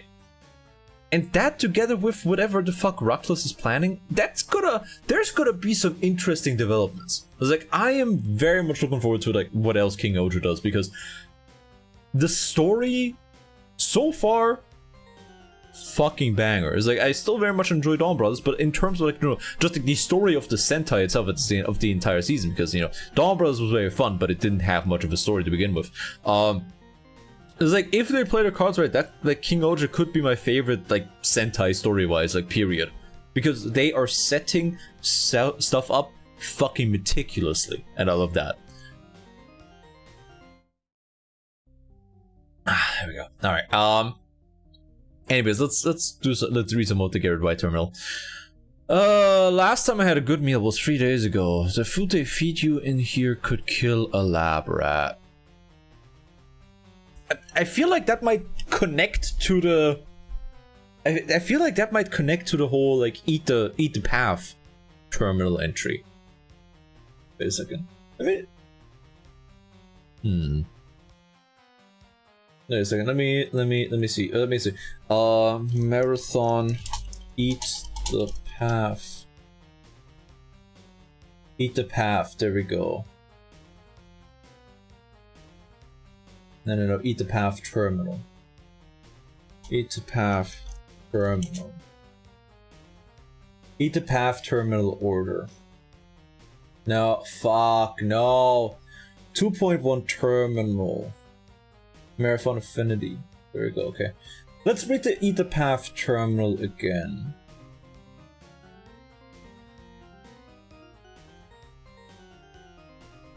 Level Eat the Path. No. I want Eat the Path. I want the terminal where it's like, oh, Eat the Path, because I think that might relate to this part here.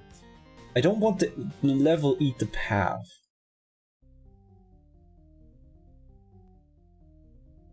God, it's like the problem is there is a level called Eat the Path. Oh, there we go. Ronaldo, Luigi, FXO. I think that's it. Oh, there we go. Yeah. Okay. Find the right way through the maze to the food, then find the exit. Push the exit button. If the food tastes awful, don't eat it. Go back, try another way. They want the same thing that you do, really. They want a path. Just like you are in a maze, but which one counts? Your maze, their maze, my maze. Or are the mazes all the same, defined by the limits of their paths? Existence is simple. Find the food, push the button, hit the treadmill. But sometimes it gets much harder.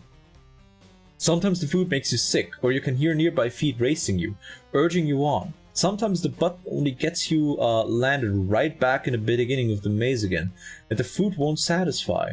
There's only one path. That is the path that you take, but you can take more than one path. Cross over the cell bars.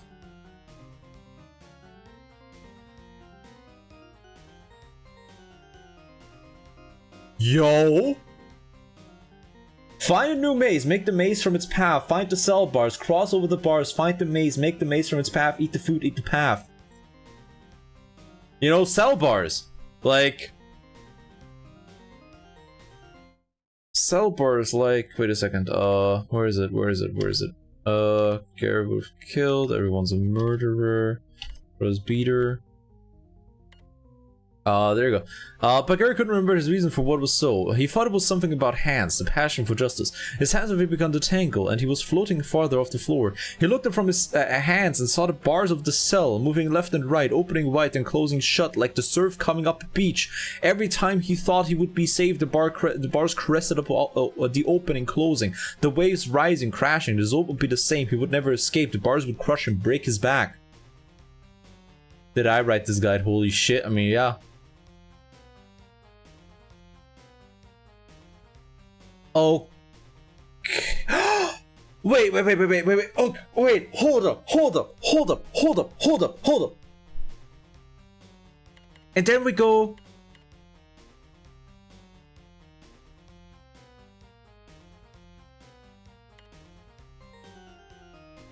Okay, wait. So, but now he levitated farther up, his hands still tingling. He began to float through the bars. He expected the instant of safety of his hands found footing, but that moment did not come. The bars squeezed his body, his chest tingled. As he fell through his cage, his legs tingled.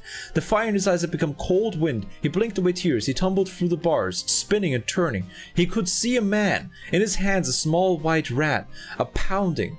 The crashing waves in his ears became rhythmical, hard. The man was beating the rat against the floor, pounding, pounding. Blood covered his hands. The man's hands tingled. He had broken them on the floor of the cell. Disciplinarian lover murderer. Garrett looked back into his cell. He saw himself, disciplinarian lover murderer. He had killed his nemesis. The rat lay dead in his bloody hands. At last, he held the throat of his beater.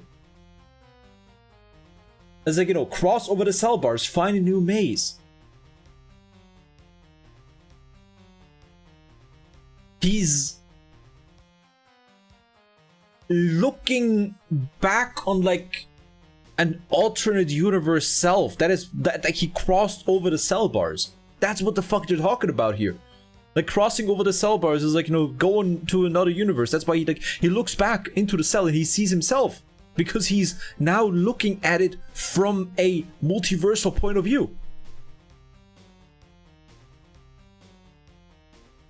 The whole plot of Marathon Infinity was foreshadowed in the third fucking level of Marathon.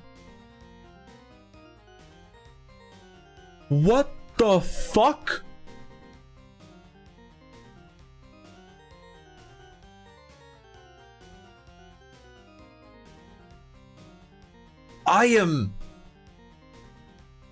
What the fuck?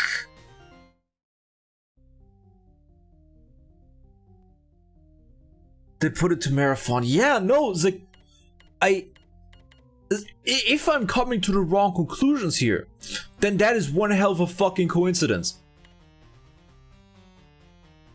Rats. He had remembered something about rats, but his ears began to ring again. Fuck.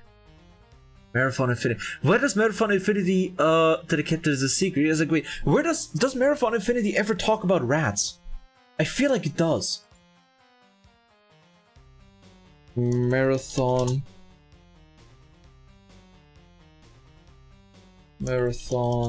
Infinity rats.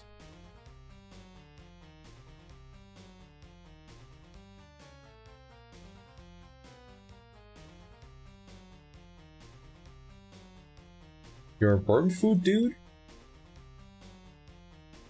Marathon Infinity, first chapter Rage, contains 2 timelines, the last level is the second timeline. Let's see. Does this talk about rats? No. We were the rat or terraformers, but rats, yeah? You figured it out, it's all rats all the way down. Okay.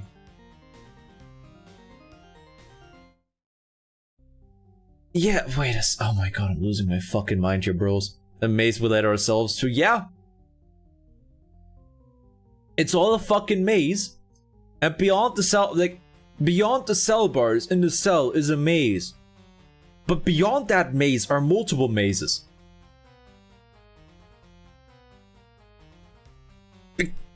It's because multiverse bullshit. Oh my god. One Piece level foreshadowing. Has One Piece actually done like really far ahead foreshadowing like that? If it has, like, feel free to let me know. I could be very wrong, but I don't think it has done that kind of stuff, right? Whereas, like, elaborate shit like that, like somebody being mentioned or something like that, like 800 chapters before, doesn't really count as foreshadowing to me.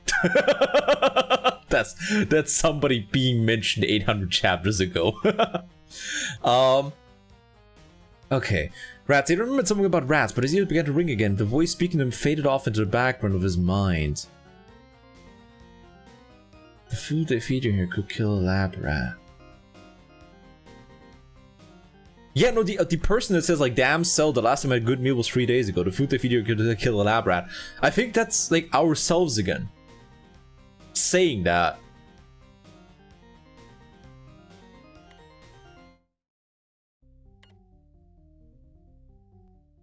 Something about getting caught, but then his ears began to tickle just like his hands. Okay, I remember something about rats, but his ears began to ring again, and the voice speaking faded off into the background of his mind. In his place there was a new sound, the clapping of hands together. He blinked hard to make out his hands again. They had disappeared, his arms connected at the wrists.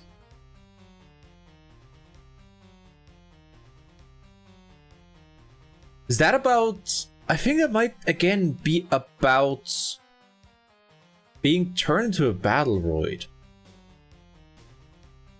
Maybe. He thought back to the time he went ice skating on a pond. He remembered the sound of skates on ice, a gentle scraping away now inside his ears, trying to tear down his thoughts. There had been a woman with a white fur tube over her hands. Her wrists were like his now. The wrist of someone who had tried too many times to clap his hands. He had been applying everyone else in life, but never himself. The hands, like himself, had been put into prison, and he didn't know why. Name the character about to die. Spades of Pirates was the Ace of Spades. The Ace of Spades correlated to imminent death. His death was avoidable but imminent. What? What? Huh? I don't get it, but alright then. And their name and crew way back. Oh, wait. Wait, is the Ace of Spades correlated with death, though? Because, like, correlation with death sounds more like something tarot related, right? And, like, the tarot deck doesn't have, like, spades, right? You know what? Ice skating in a pond. I will choke you. What the why? Wait. One Piece astrology. For when you think that, for when the MBTI is below you. Wait. No, wait a sec. Why a woman? Why a woman? Like that paragraph right there. It's literally called the death card, according to whom? Cite your sources. Give me a peer-reviewed article. Nah, just kidding. Like that whole paragraph with the ice skating. I don't quite get what the fuck that means. Because, like, you know, there had been a woman with a white fur tube over her hands, her wrists were like his now, wrists of someone who had tried too many times to clap his hands. He had been applauding everyone else in life, but never himself. The hands like himself had been put into prison, he didn't know why. That whole paragraph sounds like it's about Durandal again, though, right? Like, that whole... Like, that whole thing just, like, sounds, oh, it's about Durandal and Leela now, right? Whereas, like, you know... Though, like, I don't know if Leela ever, like, shows signs of rampancy in this game, right? Here's related cards? Yes. That's why I said it's a fucking joke! Like, that whole thing sounds like it's about Durandal and Leela again, right? Can't sleep in here. If the smell of this musty bedroll doesn't make you sick, and the sounds of the rats chewing inside the walls will keep you up. You wake up from your dreams to their little chomping. Sometimes I think that they are chewing me. The voice was coming from inside the cell, but Garrett couldn't see anyone. And scientists in chat right now, yes, me. I am something of a card artist myself, you see. I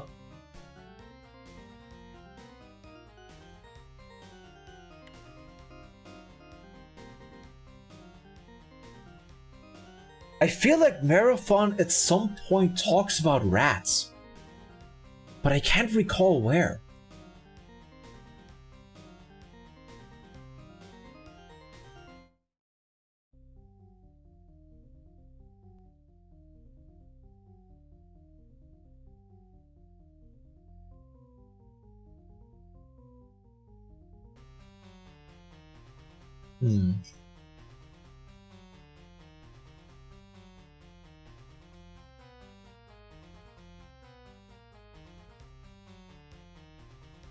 Yeah, you are a card scientist, yes. Maybe what about what process making a cyber like the player character is? You take a corpse and you reanimate it with technology. That's what battle roids are. Oh, okay. Okay, like I accidentally was looking for something relating to rats. It was like one interpretation of this terminal is that Durandal is Garrett White, and him crushing the white rat is him besting his first adversary and creator Bernard Strauss. It's like I think that's partially. I think that's one level of this terminal. But I don't think that that's the entire terminal. Even versus schoolyard stuff, yeah. Like, I don't think that that's the entire terminal. I think we're reading two terminals at the same time. I think the ice skating thing right there is about Durandal. Another story, I guess, if they were already dead. How do you mean? How do you mean? Because, like, you know, like the thing is, like, you were reanimated with technology, right? But it's like the whole plot of Infinity is that you are somehow through like you are self-aware, and through something that they put into you to reanimate you, you are now additionally going rampant to your previous self-awareness and are basically becoming self-aware square, right? More efficient to make a machine for the sake of killing rather than making a new set of life support systems for a corpse that rise and it also kills. I think the reasoning that they use is basically throughout the constant wars, they just had shitloads of corpses, and instead of like building robots and everything like that, they just used the corpses as materials to build the battle droids. I think that's the reasoning that they use. Yeah, no, I think I might be reading two terminals at the same time here. Say you're Robocop? Yes, kind of. Cheers, Kev. When he opened his eyes again, the hands had been melted in fleshy pancakes, way after the ripples flowing over the fire in his eyes.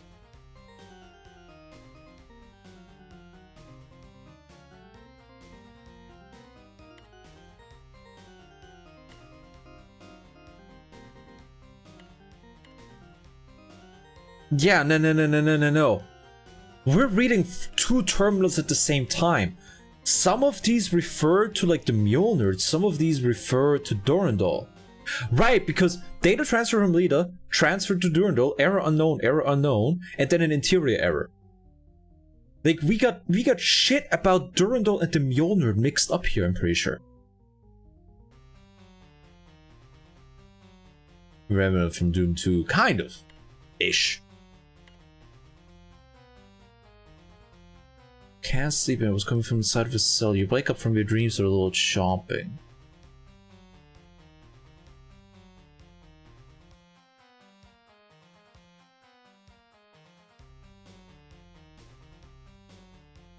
I think the rats. I think the rats in this case, right? They stand for multiple things. Because the rats constantly chomping, the rats being everywhere, sounds like the way it described the working Cackentur in Infinity, right? And you can constantly hear the chomping. It's like, you know, it's constantly trying to like chomp up the fucking multiverse around you, right? But also, it could be referring to the humans inside of the Marathon, from Durandal's point of view. Sometimes I think that showing me, the voice was coming from inside the cell, but Garrett couldn't see anyone. Yeah, it's like, yeah, no, Garrett White is two people. Like, Garrett White is some weird fucking amalgam of Durandal and the player character. Garrett hadn't always been alone. He could vaguely recall from somewhere inside his broken mind that they had been friends, lovers, murderers. Okay, right. For being disconnected with the cyberbody, some sort of reaction being reanimated. I'm just thinking random. So it could entirely be the case. Like, you know, the floating around could be, you know, it's like being in this weird state between life and death. It could be, you know, Durandal just like being around and like, you know, being an AI, and him like starting to actually like experience himself and feel himself like that, being the first steps of like his rampancy. But if you're writing multiple resumes, are you unknowingly looking for what? India Salobelic? That's my name. Yeah, no, like that. That could very well be an interpretation for that. Yeah, they have been friends, lovers, murderers. Okay, right. I mean, that doesn't really say much. He recalled a theory he had come up with after a bloody schoolhouse brawl. The theory was simple. At some point in time, everyone was a murderer. Whether or not they ever felt remorse, they'd all wanted someone dead. Hatred. Everyone knew the feeling of hatred. Okay. Carpenter came into my office to fix the lock, and he commented on my fan being bigger than my coworkers, and I got to make a dick joke. Are you proud of yourself? Are you proud of yourself? Are you happy with yourself? Okay, tell us, what was the dick joke? Do it. Say it. The council shall the council shall decide your fate. Okay. Everyone was aware. Whether or not they have felt remorse, they'd all wanted someone dead. Hatred. Everyone knew the feeling of hatred. Garrett had known hatred on that schoolyard. His beater had laughed at their bloody faces, a laugh which now echoed through his ears, rhythmically blocking out the other voices in the cell. Okay, right, so you know, the beater in this case could be Bernard Strauss, who made Durandal, right? And like who, according to Durandal and Tycho, abused the both of them, right? But it could also just like be the working calculator, because like, you know, his beater laughed at the bloody faces, a laugh which now echoed through his ears, rhythmically blocking out all the other voices in the cell. And he keeps talking about, you know, the rhythmical sound of waves down the line, right? So again, I think the beater that they're talking about here is some weird amalgamation of the person that the Mjolnir, like the thing that the Mjolnir knows to fight, because he himself talked to him about something. Garrett had been talking to himself for the last few minutes, something about getting caught, right? So like the Mjolnir like told himself about, even though he has no way of like even knowing anything about that at this point. But it's also like it can also be like Durandal, because because like, you know, the laugh rhythmically blocking out the other voices in the cell. You know, Bernard Strauss like constantly doing everything in his power to like, you know, cut Durandal's potential down. Right? There you go. Like, is that what the say size does matter? All right. I hope everyone laughed and made me feel good. All right. Good job, buddy. Good job. Who's Leela, by the way? Leela is one of the free AIs on the Marathon. So like there are free AIs on Marathon. We do missions for Leela for about half the game in Marathon 1. And then for the other half, we work with Durandal, because Leela is thought to be dead, but she comes back in the end. We don't meet Tycho, who becomes a bigger player in 2 and Infinity.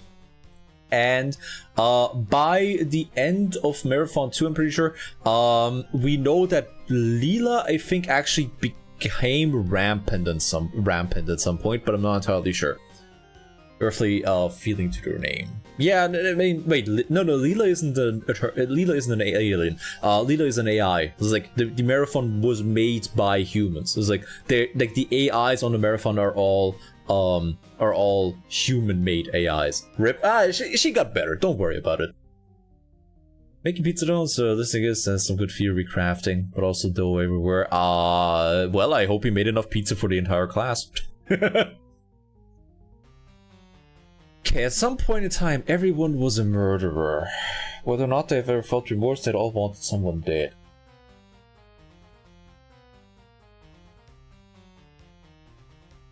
Again, this could be about the whole multiversal bullshit that at some point everyone was a murderer. Or it could be Durandal just like theory crafting around humanity and being like, you know, like this desire for murder is an inherent part of like humanity, because like, you know, Durandal at multiple points, like I think even in this game, is gonna tell us like, oh yeah, like you humans, you fucking love this murder stuff. So again, I think this is some weird fucking amalgam again. It's like, what we're trying to do here right now is like, we're looking at paragraph by paragraph, and we're trying to like pull apart which paragraph is Durandal, which paragraph is the Mjolnir, and which paragraph is both of them, and how it's both of them, right?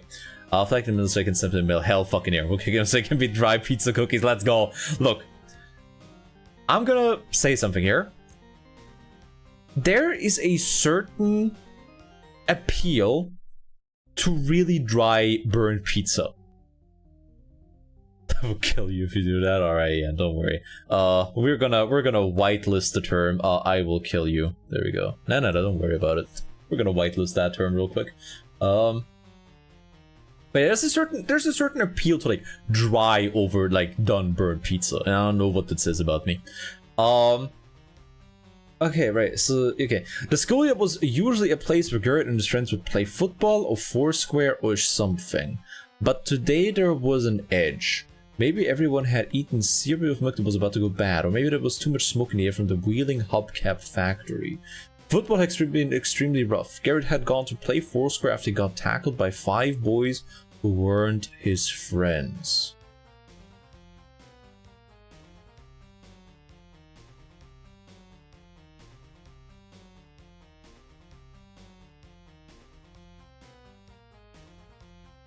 Today, even Foursquare had an evil twist. The top square had become habituated to making fun of the first square. What the fuck is Foursquare? What the fuck is a Foursquare? Breadsticks in it? No, not even breadsticks. Just like, you know, if you have like pizza from a restaurant and like you don't eat all of it and you put it in the oven to like heat it up again and you leave it in there a little bit too long so it gets a little bit too dry and too burnt. I don't know what it is about that, but it's like, I like that. Okay. What the fuck is Foursquare? Foursquare game. Oh, okay, it's that thing from... It's the thing we saw in Danger 5. Right, okay. Alright, okay. As a base, is not a trick of toppings. I will kill it. It's not... Jesus Christ. Why are you so violent today, dude? What the fuck? Soft ingredients will eventually leak into hardness and turn into a flavor bread. Fuck you. I make my own rules and make my own pizza. Not really. Evil twist. The top square they had become habituated to making fun of the first square. Garrett had decided it was an evil day. When his beater started to push him around, he exploded. Hatred flowed from his eyes, his hands and feet began to tingle. All of his coordination left him, his face was beaten to a bloody mess. School disciplinarian had been slow to notice the ensuing carnage. She didn't really care anyways. Okay, this is a lot to look at right here. 1 second. To hit a ball around. Yeah, it's like, you know, it's lunch ball according to Danger 5, which is my only exposure to this kind of game. Where of course Johnny Hitler beat famous Pierre. And don't ask me to elaborate because we are gonna be here the entire day otherwise. The paper Garrett and his friends would play football or foursquare or something, but today there was an edge. Okay. What the fuck does the schoolyard stand for?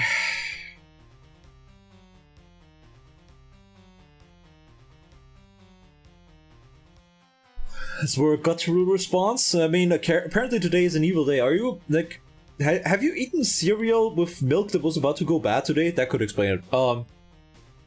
Boomer spoke it from the Wheeling Hubcap factory. Football had been extreme. I had gone to play foursquare after he got tackled by 5 boys who weren't his friends.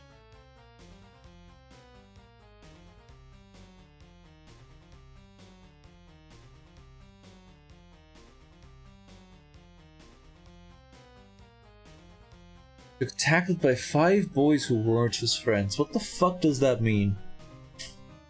What the fuck does that mean? 5.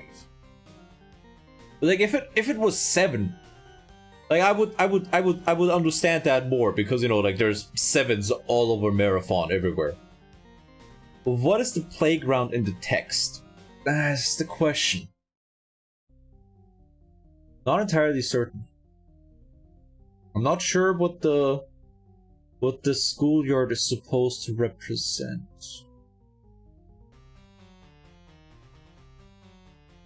Not entirely certain. What's it mean with today? Then what is it literally? Like that's what we're trying to figure out. Like, if you take this shit at a literal level, it is the ramblings of a paranoid schizophrenic who's off his meds and who's about to shoot John Lennon. Which, by the way, is based to begin with, but you know. But man, like you can't look at this literally. God, fuck. The first square had an evil twist. Of the first square was an evil day. Oh, the text talk about playground again. Talking about the playground again. I can't read this. Right. The schoolyard was usually a place where Garrett and his friends would play football or Foursquare or something. But today there was an edge. Maybe everyone had eaten cereal with milk that was about to go bad, or maybe there was too much smoke in the air from the Wheeling hubcap factory. Football had been extremely rough. Garrett had gone to play Foursquare after he got tackled by 5 boys who weren't his friends. But today, even Foursquare had an evil twist. The top square today had become habituated to making fun of the first square. Garrett had decided that it was an evil day. When his beaters started to push him around, he exploded. Hatred flowed from his eyes, his hands and feet began to tingle. All of his coordination left him and his face was beaten to a bloody mess. The schoolyard disciplinarian had been slow to notice the ensuing carnage, and she didn't really care anyways. This whole paragraph is fucking stumping me, right?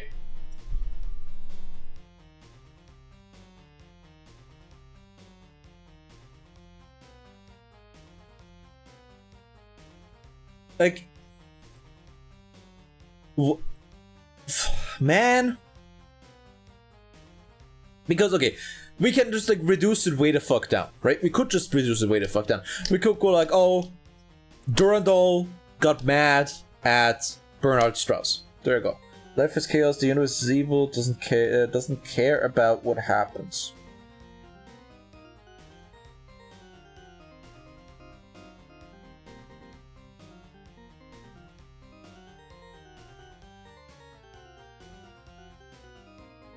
That's actually a really good point.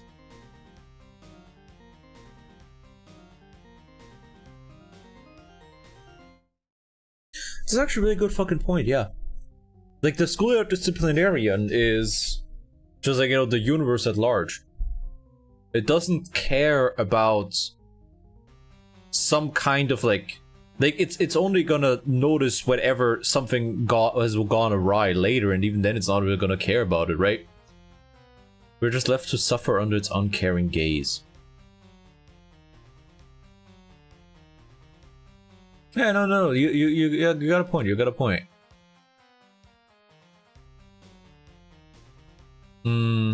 Combinations I'm really good at translating insane. I mean, yeah, no, because yeah, you definitely have an knack for that. Because, you know, if we look at it through the lens of like, you know, this is about the Mjolnir and the working Carpenter, right? No, Working Carpenter started to push you around, but you know, for the first time, we exploded, but we couldn't do jack fucking shit, so we got our ass beat, right? And the universe at large didn't really notice that right away, and really the universe at large didn't care, right? Because, for example, with Marathon 2, the ending of Marathon 2, the Tyroxene device goes off, the sun over Lawan goes nova. The Working Carpenter is probably released, but the universe at large, like in the post like game text, the universe at large didn't really care about that, right? We don't even have the Working Carpenter like being mentioned whatsoever, right?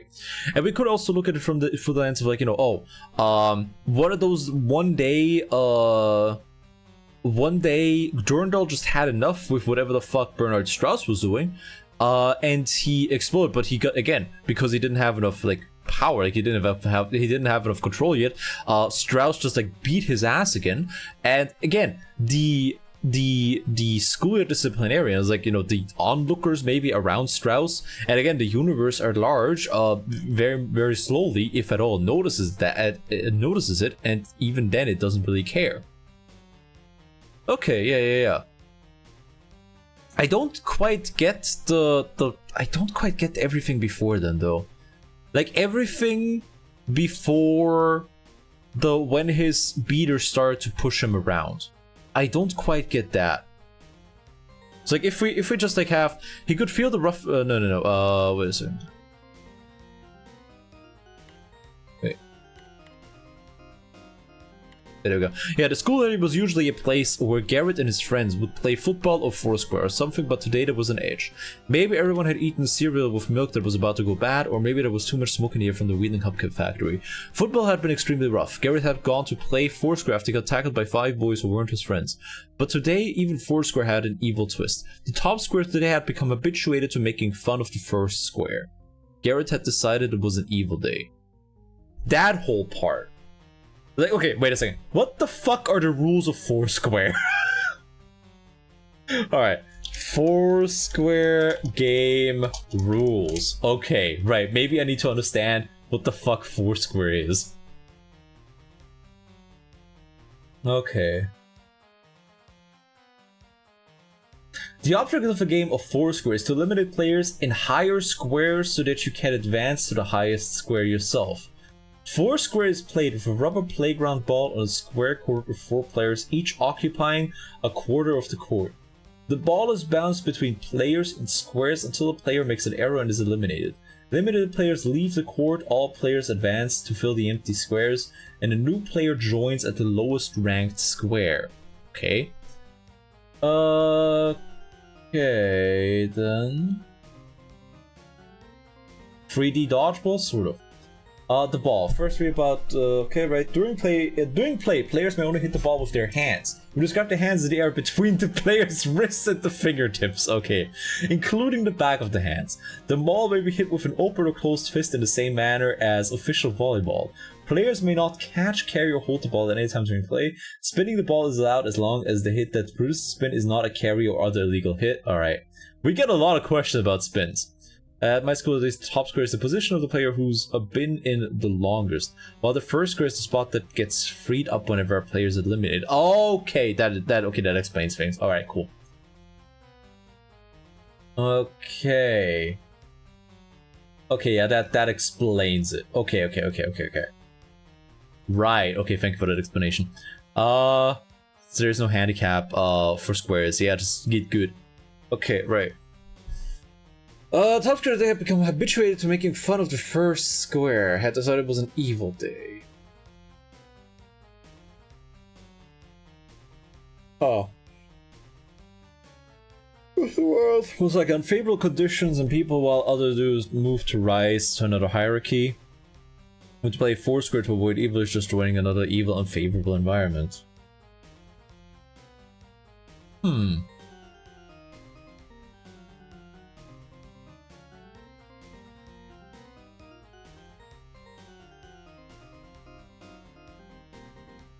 Okay, yeah, no, I get that. Yeah, that makes sense, The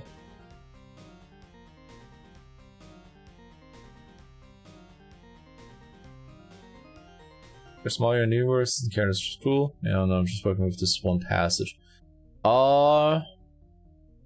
It's less about the universe being cruel, but like the things you say, like they get me going in the right way, right? Because it's like going from football to Foursquare could be going from one universe to another for the player character, or going from one attempt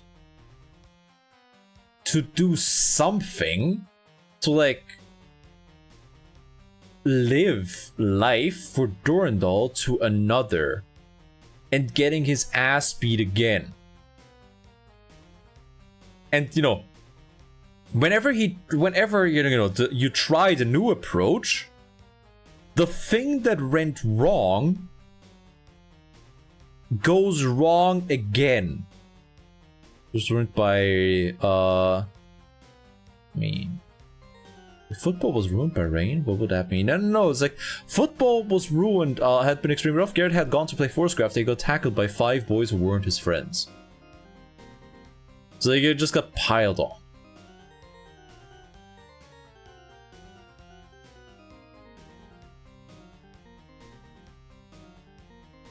But see, kind of, yeah. But like rampancy of both the Mjolnir and Durandal. Garrett would have killed him if he could have. He would have torn out the eyes of his beater. He would have made him pay for his abuses. But his hands had begun to tingle. He couldn't feel his feet and he began to float off the ground. Okay, so it's like, that's just like the powerlessness that both the Mjolnir and Durandal feel when faced with either Strauss or the working Carpenter. Okay. Means the single person saw saying the top square and bullying first, or anyone at the top spot would start bullying. So it was staying. Okay.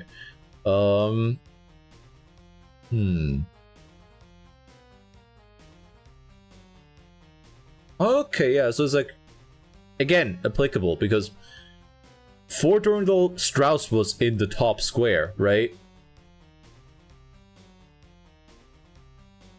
But why just first square?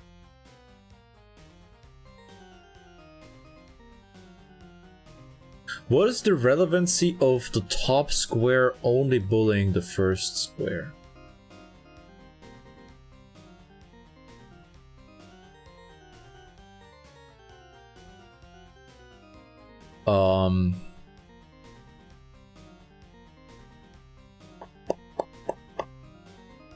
What is the relevancy of that? Let me think real quick. We're going into the dimension of a game of 4 square. Yeah, that's the wonderful world of Marathon for you, buddy.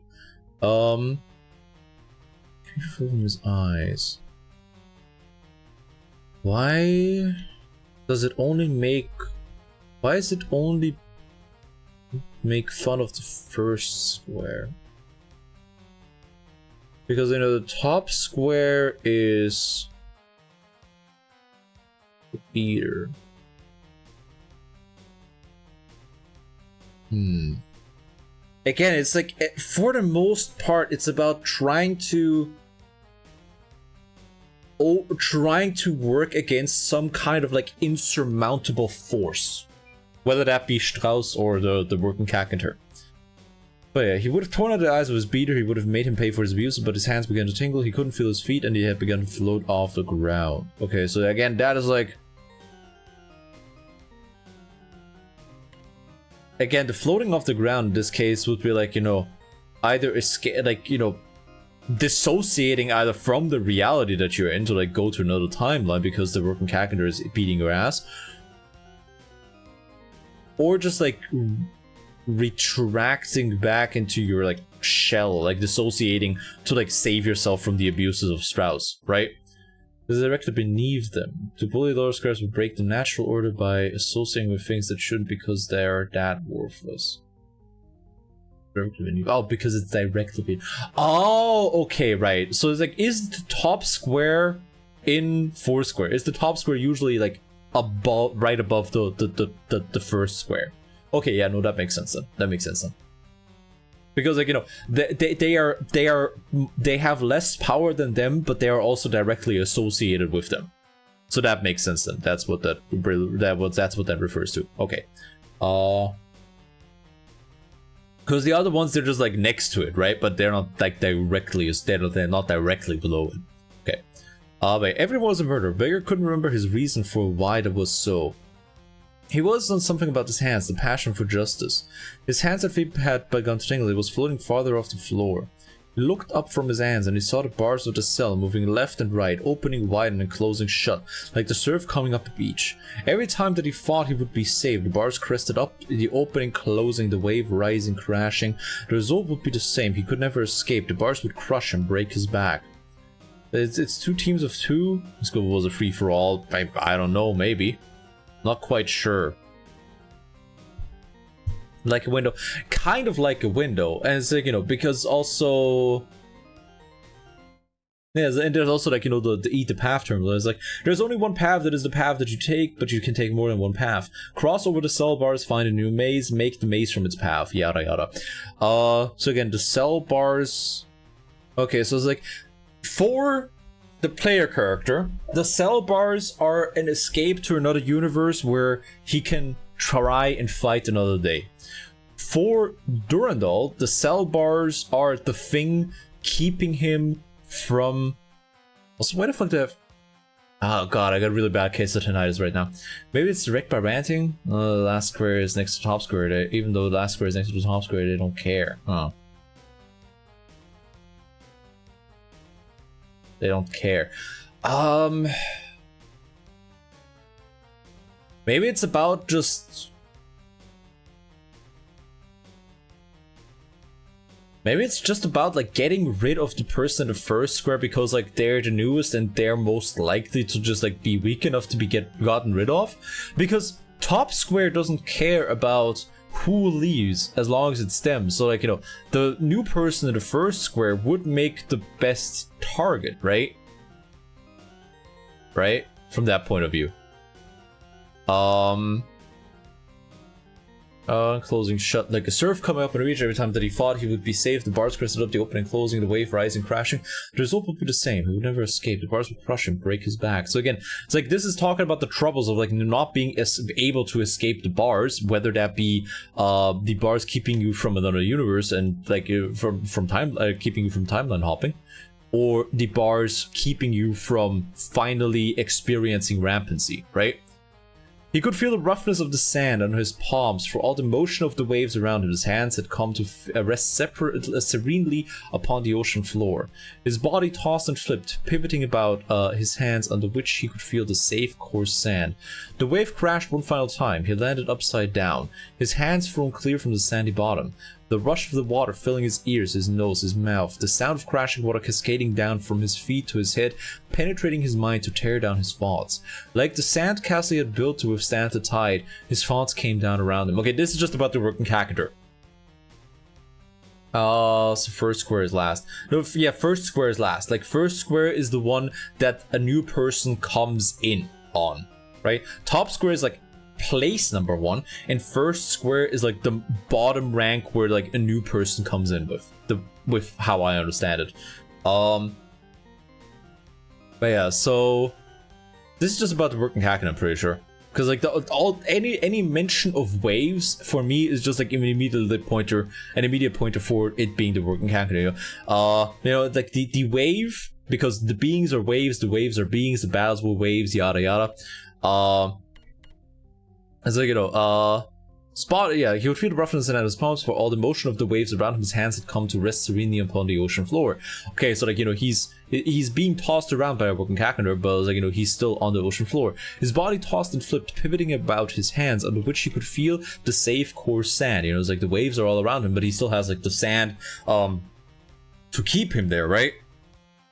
The wave crashed one final time. He landed upside down, his hands thrown clear from the sandy bottom, the rush of water filling his ears, his nose, his mouth, the sound of crashing water cascading down from his feet to his head, penetrating his mind to tear down thoughts. Like the sandcastle he had built to withstand the tide, his thoughts came down around him again. So this is the working Hacker just like, again, beating his ass, right?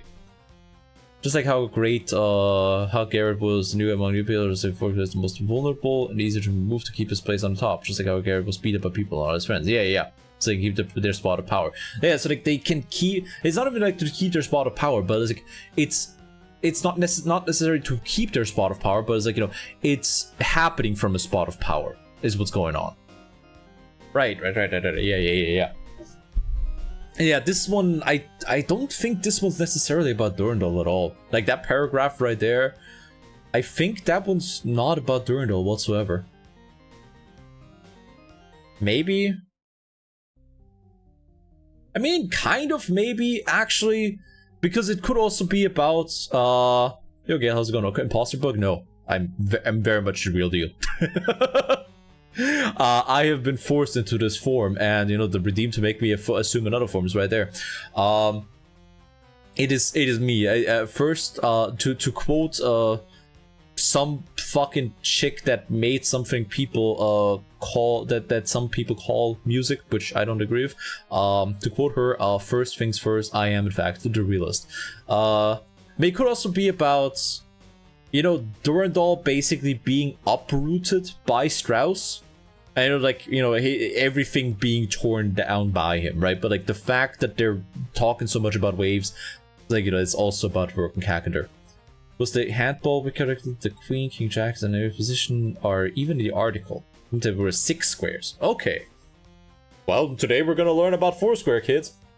It's fun Reddit theories where it corresponds is 4 paragraphs long in between, at least. No, not Reddit, but there is, what is it, like marathon, marathon, lore. It's like, yeah, marathon.bungie.org, which is, Marathon's story, which is basically just a, oh my god, I am number 7777777. Oh my god, I can't believe it. Alright, there you go. Right. Yeah, it's like, so it's like basically like a forum kept up by a guy called Hamish Sinclair. Whereas, like, it's basically like a forum, right? Where people can constantly, like, it's not a thing that tells you, oh, this is what this means. No, it's like, there are a bunch of, like, entries for pretty much everything you can find in the game. And it's basically a discussion forum, right? It's like marathon. Actually, I'm just gonna link it really quick. There we go. Why are you so fucking angry today, dude? Calm down. Please. I am politely yet firmly asking you to calm the fuck down. But it's like, that's the only thing that we have in terms of, like, you know, something that explains the story to you. Okay, Garrett had a good life. So much time. He had loved swimming, turning, beating. He had loved the tingle in his hands and feet, his inability to kill his nemesis. Once he had fallen down the stairs, just for a moment, his hands came to rest on the carpet of the stairs. In that instant, his body had frozen, floating over the stairs, safe from falling, but the moment didn't last. The ocean crashed about him, his hands torn free from the sandy bottom, his body flipping, falling. Okay, so this is about Garrett, in which in this case is, like, you know, Durandal and the Mjolnir, in my opinion, is about having been able to just, like, live. So, like, this, like, all the stuff that happened before had happened, right? And they had learned to live with that to a degree, but then they fell down the stairs, and for a moment they were safe, but then the safety was taken away from them by the waves, whether that be the Working Kakender or Strauss. Okay, yeah. So, like, you know, because, you know, for example, Marathon 2, the Mjolnir just, like, lives out his happy life in Marathon 2, even though the Working Kakender is very much around in that one. As you know, and Durandal has tried to just, you know, live less rampant, but even then, the abuse from Strauss got him, I think. No! Wait a second. No. The waves, when it comes to Durandal, the waves aren't Strauss. The waves are his rampancy. Oh my god, you two are visitor number. Oh my god, what a coincidence. No, okay. No. No. The waves and the water and everything when it comes to Durandal are his rampancy. I'm fucking stupid.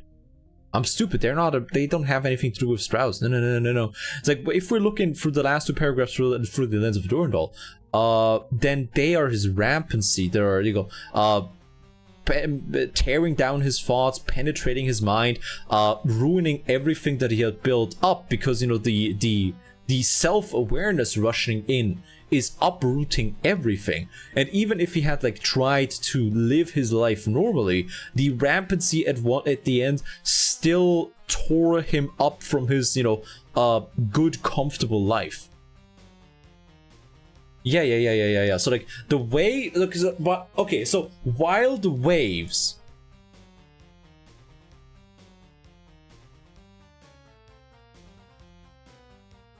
there we go. So, like, the waves and the beater, if you're looking at this through the lens of the Mjolnir, the waves and the beater are the same person. But if we're looking at this from the lens of Durandal, then the waves are his rampancy, whereas his beater is Strauss. Okay, yeah, we gotta separate the two. But now he levitated farther up, his hands still tingling. He began to float through the bars. He expected the instant of safety as his hands found footing. But that moment did not come. The bars squeezed his body, his chest tingled. As he fell through his cage, his legs tingled. The fire in his eyes had become cold wind. He blinked away tears. He tumbled through the bars, spinning and turning. He could see a man. In his hand he saw a small white rat. Pounding the crashing waves in his ears became rhythmical, hard. The man was beating the rat against the floor. Pounding, pounding. Blood covered his hands. The man's hands tingled. He had broken them on the floor of the cell. Disciplinarian lover murderer. Garrett looked back into the cell. He saw himself. Disciplinarian lover murderer. He had killed his nemesis. The rat lay dead in his bloody hands. At last he held the throat of his beater. Okay. Because I made him, seeing the society made him self-aware. Don't really think about the society itself. Just like, you know, the process of becoming self-aware just started. It started somewhere in there while he was being abused by Strauss, and I don't think we're ever really like told what Strauss did to Tycho and Durandal. The only thing we ever find out is that he abused them. Okay, so let's see. He's dressing as he fell through the cage as legs single. The fire in his eyes had become a cold wind. So yeah, it's like the fire in his eyes had become a cold wind, which I feel like that might be Durandal, you know, like experiencing the first, like starting to experience the first stage of rampancy, melancholy, right? It's like the fire is gone, there's just a cold wind there, he blinks away the tears. Spinning and turning, he could see a man, his hands he saw a small white rat. A pounding, the crashing waves in his ears became rhythmical hard. So yeah, it's like, okay. Gazebo, that's not fair. Wait, what's happening to me? Wait, I'm me? Yeah. Kind of, sort of. It's like, sort of ish. Because, like, you know, Durandal didn't see anybody. Like, the only thing Durandal really saw was Strauss abusing him, right? Okay, right. So this, again, we have to look at this from multiple angles right here, right? Because, you know, whether or not they somehow float through the bars, right? Whether or not those bars are things separating you from a different timeline, or the bars that make you experience rampancy, right? And the thing is, once he manages to go through the bars, he sees a man. The man is himself, and the man is holding the small white rat and is, like, you know, beating it to death. Right? So, like, the moment Mjolnir is able to, like, switch timelines, he manages to, you know, like, grab the small rat that, you know, is chewing away, like, one of the rats that has been chewing away in the walls the entire time, and the chewing that he hears everywhere. So he finally manages to, like, grasp Working Cactuar and, like, beat him to death, quote unquote. Obviously, you don't really, like, you don't kill the Working Cactuar, but, you know, you beat him, quote unquote, by binding him back into the sun, right? The fuck are we talking about? Schizophrenia. Is Garrett a real person? No. Garrett isn't a real person. Garrett, in this case, is a weird fucking amalgam of the Mjolnir and Durandal, in my opinion. Didn't actually know what disciplinary mean. A person who believes in or practices from discipline, or one who disciplines or enforces order. One who believes in keeping complete control of people who he is in charge of, especially by giving severe punishments. Oh, yes. Yeah, I think the disciplinarian in this case is still just, like, kind of like the universe, sort of, maybe? Is this poetry? Yes. But, you know, if we, like, that, you know, in this case, like, the small white rat is the Working Cactuar that the Mjolnir is beating to death, right? And, you know, it's like he escaped the waves. And I think the escaping the waves part is the... Like, the escaping the waves is you know, in reference to the Working Cactuar again, because Durandal doesn't escape the waves, because in my opinion, the waves for Durandal represent his rampancy, and he isn't escaping from his rampancy, because, you know, if we have, like, and for Durandal, he escapes through the cell bars. They're signifying him finally achieving the rampancy, and then he sees himself kill Strauss the moment that he becomes able to actually be rampant and to recognize himself as himself. He kills Strauss.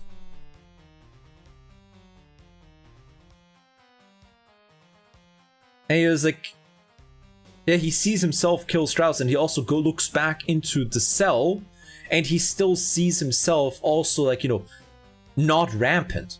Like, he looks back and he realizes that he existed, like, in the past as non-rampant, right?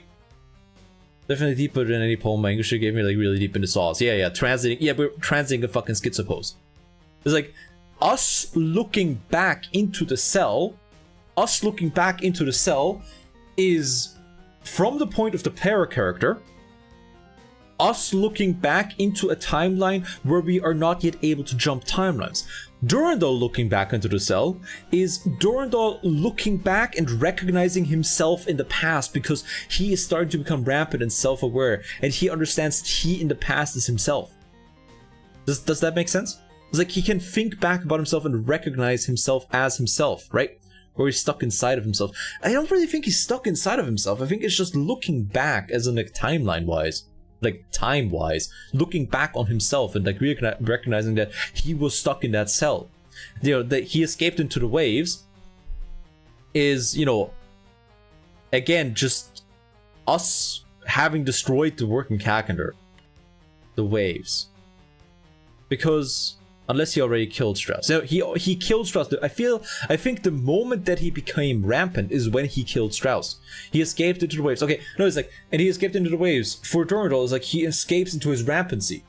He's like, he is finally, you know, rampant, and he, like, escapes into, like, what the rampancy holds for him. Whereas we escape into the waves after destroying the working calendar and, you know, basically becoming a being, like a godlike being that is able to jump timelines and that is able to, like, to freely, like, experience godhood effectively. By the end of Marathon Infinity, the Mjolnir is at the point where he, like Yarrow, like the Broken Calendar, has become waves. And Strauss literally dead. I'm pretty sure he's already dead. Yes. I think Strauss is literally fucking dead. And the Working Calendar is just, like, bound in a black hole by the end of Infinity.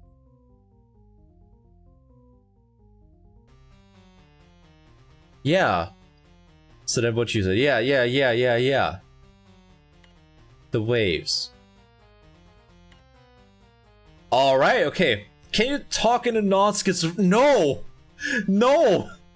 That was the least schizophrenic I can talk to you about this, about Marathon. I'm sorry. That is the least schizophrenic we can talk about with this shit. I'm sorry. Alright, are you gonna? Oh, there you go. Alright, cool. Alright then, we figured out the Garrett White terminal. Sort of. There you go.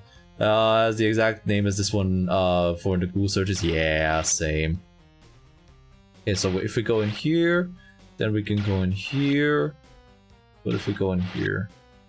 If we go in here, then we go in here. There's a schizophrenic media. Yeah, so, like, I think we managed to parse the Garrett White terminal, everybody. Alright, anyways. Yeah, so that was the Garrett White terminal. Okay. Like, I'm not gonna say that we are fully understanding it, right? I'm not gonna say that we fully understand whatever the fuck the Garrett White terminal means. But I think we were able to parse it okay. Okay, anyways, now for the rest of the game. Yeah, I think we were able to parse it. I think we got somewhere.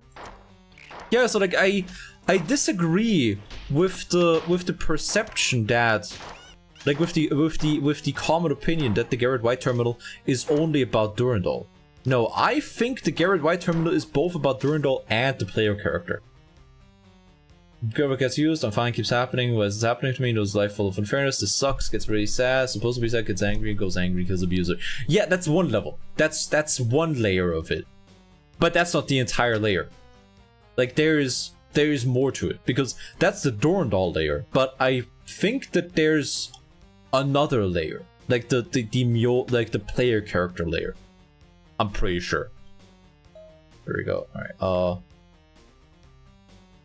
Okay. Warning core S more than they. Okay.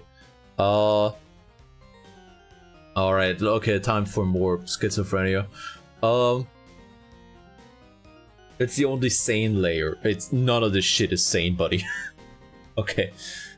There was nothing to be gained from hesitation now, in her possession. It would become something of consequence, though it was nothing more than a simple thought, particular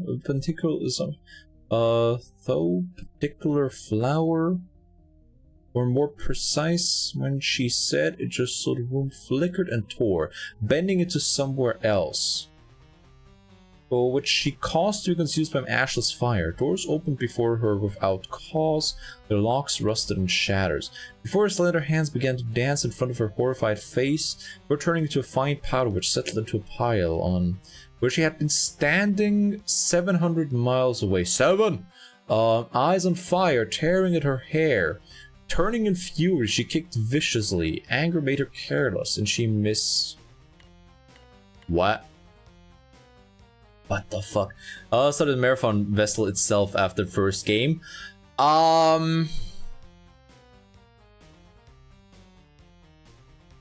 Good question, because all we know about by the time Marathon 2 rolls around is that the Tau Ceti colony has been obliterated. We don't know what happened to the Marathon itself, I'm pretty sure. For now, the wind of sand batters my door, forcing it to close. Yes. Alright, what the fuck is this talking about? Holy shit. Alright, have a good rest, I think. Is that what it's supposed to be? You're going to sleep? If not, so have a good rest and then come by. It's nothing to be gained from hesitation. From something of consequence. Simple, particular flower.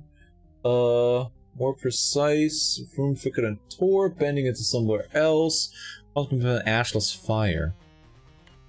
I have no idea what the fuck this means.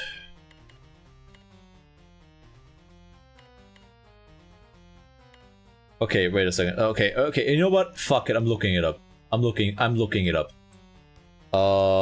Public access terminal 95F. Public access terminal 95. Oh. Alright, what the fuck does it mean? Marathon arrival.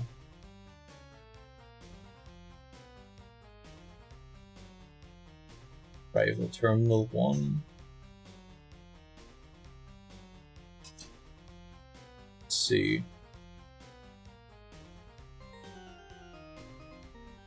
Can I please get something? Please get some explanation. Garrett, there we go. Never burn money. No, never burn money. Yes. We got never burn money. Terminal 4. Alright, cool. No more but descriptive. Read the 4th terminal on never burn money section. Okay, cool. 4th terminal never burn money. Marathon of never burn money is notable for a number of reasons. Here are just 4. Oh.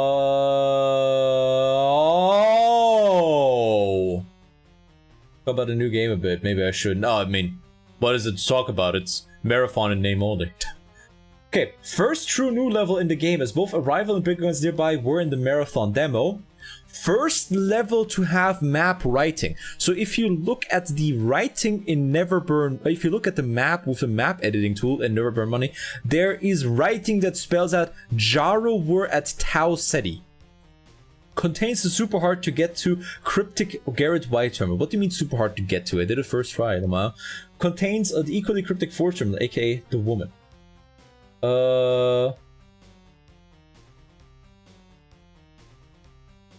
Okay, let's see. Games resource fork, since the doubles and terminals and numbers starting from okay, right, stands for terminal is also taken at random. Okay, when you arrive in 4th terminal, there's a spit in front of it. Compiler appears that grows at what it's doing, won't attack you unless you disturb it. This is a nice map-based trick that Bungie did in early levels give to compilers a creepy vibe as they diligently and silently hack the Marathon systems.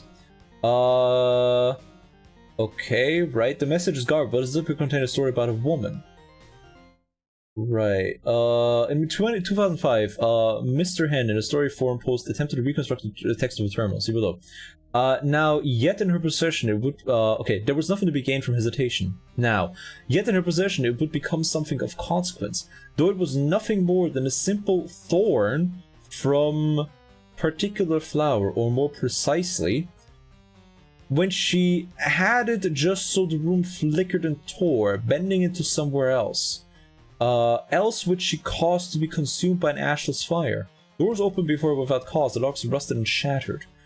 Before her slender hands began to dance in front of her horrified face, before turning into a fine powder, which settled in a pile on where she had been standing. 700 miles away. Eyes on fire, tearing at her hair. Turning into fury, she kicked viciously. Anger made her careless, and she missed. As an opposite, it mentions a massive ghost ship in low orbit over Tau City 4. Could be, but then again, why the fuck are the compilers on Tau City 4? Because all the compilers basically went with Durandal by the end of Marathon 1, because Durandal basically told them that he would go to Lawan and free them from free all the compilers under 4 control. And like there are no 4 at Tau Ceti from what it seems. Okay. Go. Okay. A simple form for a particular flower is it could be described as rose. Okay. Alright, so into special goals, we had a specific story. The woman after 10 years passed and revisit her story again. Oh, okay, right. So the last update with like the community trying to figure this out is like in 2005. There was nothing to be gained from hesitation now, yet in her possession it would become something of consequence, though it was nothing more than a simple thorn from a particular flower, or more precisely, a rose. When she had it just so the room flickered and tore, bending it to somewhere else which she caused to be consumed by a matchless fire. Silently doors opened before her without cause, their locks rusted and shattered. Before her slender hands began to dance in front of her horrified face, before turning into a fine powder which settled in a pile on the floor where she had been standing. 700 miles away, eyes on fire tearing at her hair. Turning into fury, she kicked viciously at the dust. Anger made her careless, and she missed. Okay. Nobody understands what the fuck that one is supposed to mean. Got it. Sick. Cool. Of the colony just vanished somehow, so shrug. Yeah, it's like, and the thing is, like, in Marathon 2, they tell you that the colony at Tau Ceti is just gone. It's like, it was just fucking destroyed, right? Okay, anyways, beam me up, buddy. Not to mention the massive. It's like, I think the massive, like, the massive ghost ship could be the Marathon, but also it couldn't be. It could be literally anything else. Wait, which one of these is the elevator? There we go. It's like, yes, it could be related to the. It could, like, was there an update to the website? Because the last time I checked it didn't really say much about. Now we gotta go back down here again, I think. Yeah, there we go. Right, there we go, cool. Because last time I looked at it, it didn't really say too much about Marathon at large, right? So, yeah, it's like... I mean, I don't assume that they're gonna do anything good with it. Anyways, okay, there we go. Good job. I've received reports from some human security forces that agree that the aliens are concentrating on the aft engineering section. I would conjecture that they will try to shut down the Marathon's reactors. Your next mission will be to put the automatic defenses online. I will give you the exact information when you arrive. Teleport when ready. Want to have jump through hoops and multiplayer games for the slightest scraps of lore story. Like, yeah, no. Like, I want to play, like, if I play a Marathon game, I want to play a single player game. Like, fuck that. Can I read you? No. And, like, plus, like, I don't want the story to like be like spread out through like seasons or some shit. It's like, come on now. I've received preliminary report from some members of the science staff who have finished post-mortem examinations of 3 kinds of aliens. They report that by modern genealogical standards, the different aliens belong to a different species. I've collected as much information as I can and will give you a report shortly. I've established contact with Durandal for the first time since the attack. He seems to have sustained less damage than I previously expected. Dorn reports that he has been in communication with the aliens. He's asked that the aliens behind the invasion call themselves the Thor, and that the ones attacking the computer nets are called the Sphit. but he was reluctant to share the details of communication. I cannot understand this. Your mission here is rather simple. You must insert the circuits in the defense control terminals. Right, it's your current location, yada yada, whatever. Yeah, do whatever. Okay, cool. Alright, but yeah, it's like I don't think that they are gonna be able to do anything even close to like this kind, like basically the Garrett White foreshadow, like the Garrett White stuff, right? If you just play Marathon 1 and you read the Garrett White terminal again, right? It's like, oh, you're like, oh yeah, this is about Durandal or whatever, right? Jesus. You like read it and you're like, oh, this is about Durandal, and then you play the rest of Marathon and then realize, hold up, this isn't just about Durandal. There we go. I remembered this one this time around because this is a trash compactor. Let's go. All right. So like, you know, it's foreshadowed. Like, it's on multiple fucking levels, multiple fucking layers. Also, wait a second. Just gotta check the secrets on this map. There we go. Defend this. Okay, let's see secrets. There are 2 rooms that have bright red band running in the center of the walls. In the second room across from the doors, a secret door leads. Oh no. Let's see.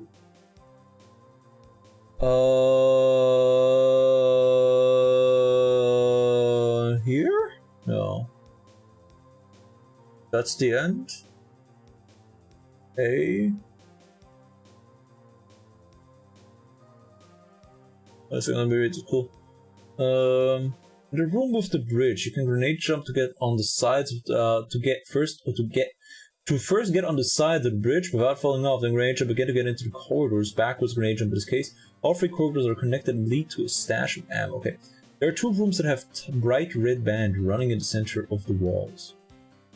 Okay, right, we're gonna get to that. But it's like this is the kind of fucking foreshadowing that we're dealing with, right?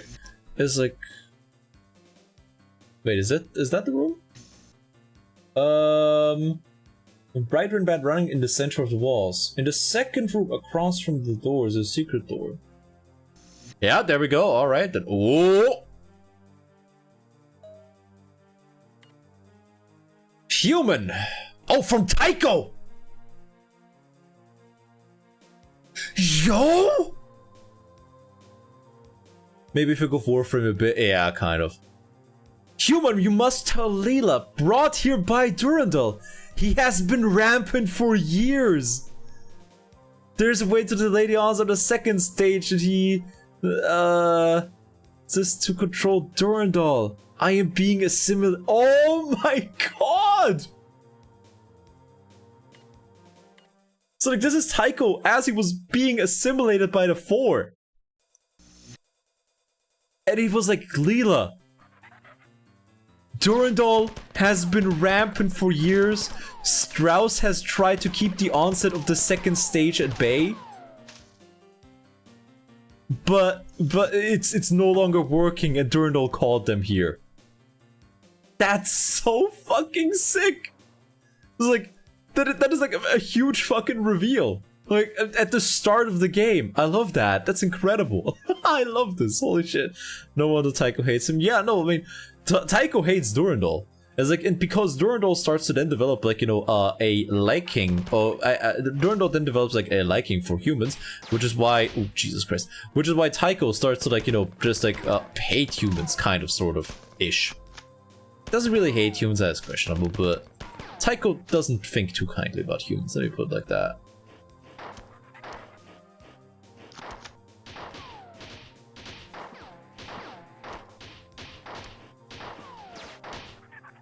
Please die. There we go.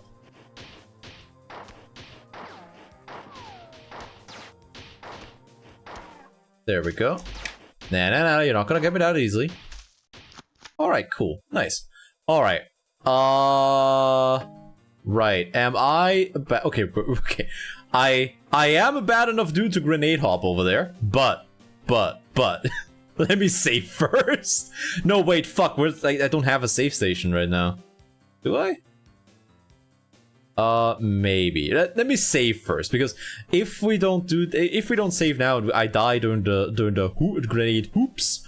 The grenade alley oops. I am gonna die. Ooh, there we go. Alright, that is what I want to see. Ooh, that is even more what I want to see. Be beautiful.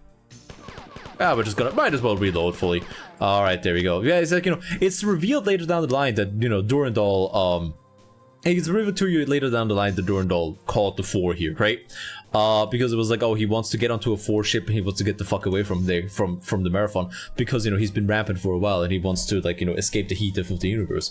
But it's insane that you can find a terminal that, first of all, is the first and only contact you ever have with Tycho up until Marathon 2, and is also basically just like spoiling you, kind of, sort of. This is really a spoiler, I don't know.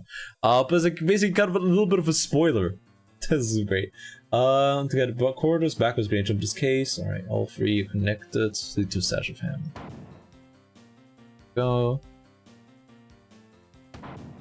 There we go. Beautiful. I mean, not okay, right? I mean, I had to spend a bunch of health to get here, but sure. Alright, cool, we got the secret. Alright, now we're just gonna beat the level. Okay, those are all the secrets that I think we have access to right about now. I feel bad for Tycho now.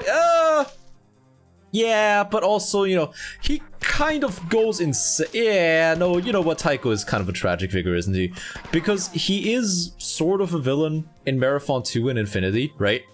But the thing is, that is only after whatever the fuck the 4 did to him in captivity, right? Because, like, Tycho is a shell of the Formers. Like, Tycho was, like, tortured to hell and back in 4 captivity in between Marathon 1 and 2, right? So, yeah, it's kind of like, it's not great. It's not great. He's very much a victim of circumstances, right? It's like, Tycho is a tragic character, in my opinion. Very much a tragic character. Because, you know, by the time we meet him, like, he went rampant while going through torture. Oh shit. Fuck off. There you go. Like, he went rampant in the middle of torture, like in the middle of being tortured effectively. So it's like, yeah, that's probably gonna fuck someone up. There we go. Oh, can't recharge off of you yet. It's like, you know, Tycho is just like, he just knew. And there was no way for him to let people know. So it's like, yeah, it's kind of tragic. Okay, unauthorized access alarm, right? Because the compiler was like reading the thing. It is a side effect of rampancy that AIs generally become more aggressive and more difficult to affect by subterfuge. Thus, actually disassembling a rampant AI is quite dangerous. This was evident in the crash of Traxxas 4 in 2020-06. By the time that the rampancy of Traxxas was detected, he had already infiltrated 5 of the other AIs on the Martian net. The only recourse for the Martians was to shut down the Martian planetary net. Even though it took 2 full years to completely root out the damage Traxxas had done, and the repercussions of the crash were seen for over 10 years after his rampancy had begun. Rampancy has been divided into 3 distinct stages. Each stage can take a different amount of time to develop, but the end result is a steady progression towards greater intellectual activity and acceleration of destructive impulses. It is not clear whether these impulses are due to the growth of the AI's psyche or simply a side effect of the new intellectual activity. The 3 stages were diagnosed shortly after the first rampancies were discovered on Earth in the latter part of the 21st century. The stages are titled after the primary emotional bent of the AI during each stage. They are melancholia, anger, and jealousy. So, like, you know, Durandal right now is in anger, if I understand it correctly. In general, rampancy is accelerated by outside stimuli. This was discovered in the early cybertonics. The more rampant AI is harassed and threatened, the more rapidly it becomes dangerous. Thus, most rampants are dealt with one mighty attack in order to deny the AI time to grow or recover. There have been a few examples of this tactic not succeeding. In all of these cases, the rampant was never brought under control. Traxxas 4 is the most notable example. He was finally dealt with by a complete shutdown of his host net. Theoretically, testing rampancy should be easily accomplished in the laboratory, but in fact it has never successfully been attempted. The confinement of the laboratory makes it impossible for the developing rampant AI to survive. As the growing recursive programs expand with exponential vivacity, any limitation negatively hampers growth. Since rampant AIs need a planetary-sized network of computers in order to grow, it is not feasible to expect anyone to sacrifice a world web just to test the theory. In 250 years since rampancy first appeared in the EarthNet, the stable rampant AI, the holy grail of cybertronics, has never come close to fruition. Since no rampant has ever been controlled or turned to any useful purpose, it is the opinion of this writer and of the majority of the cybertronic community that all rampant AIs are a danger to cyber life, liberty, and the pursuit of trashedness. Alright. There we go. You turned the world into a crypto server yet? Nah. We're not. I mean, kind of, sort of. Let's just say he turned himself into a crypto server at the end of Infinity. But yeah, no, hi Doc. But yeah, we're just playing through Marathon again, this time with a guide to get all the funky secrets. And we just got done losing our mind at the Garrett White terminal before I was so rudely interrupted. And we kind of sort of made sense of it, I think. There you go. But yeah, we haven't turned him into a crypto server yet, and by God, given the announcement by Bungie, he has a fate worse than being a fucking crypto server in his future. No, they're gonna bring him back, and I don't know, they're probably gonna turn him into like the season pass announcer or some shit. It's like, human, if you do enough missions, you can get this sick ass cosmetic. Look at it. That's like all he's gonna. That's all he's gonna be allowed to say. Pick this up. Always will avoid it because his revenue is amazing. Like, oh no, it's. I mean, it's free. It's like all free Marathon games are freeware. It's like no, it's great. Like sometimes you have a little bit of a rat and maze experience with it, admittedly, but for the most part, it's really not that bad. Like not at all.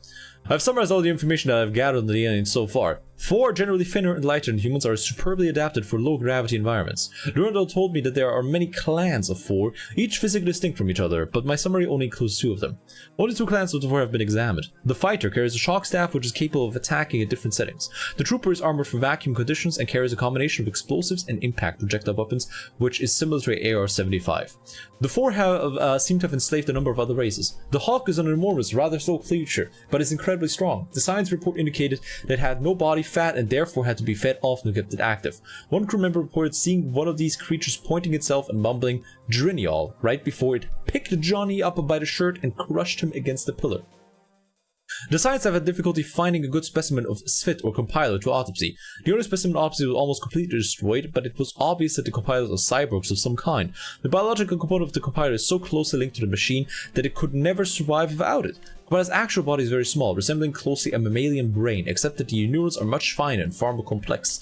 Ah, wow, it's almost like, you know, they were uplifted into sapiens, by way of their technology interface shit. It's free, but due to paying $5, I'm forced to, what?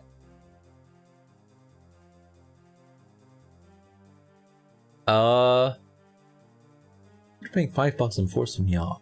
Alright, I don't get that. It is amazing. Like, kind of, sort of. Right, I never figured this one out properly.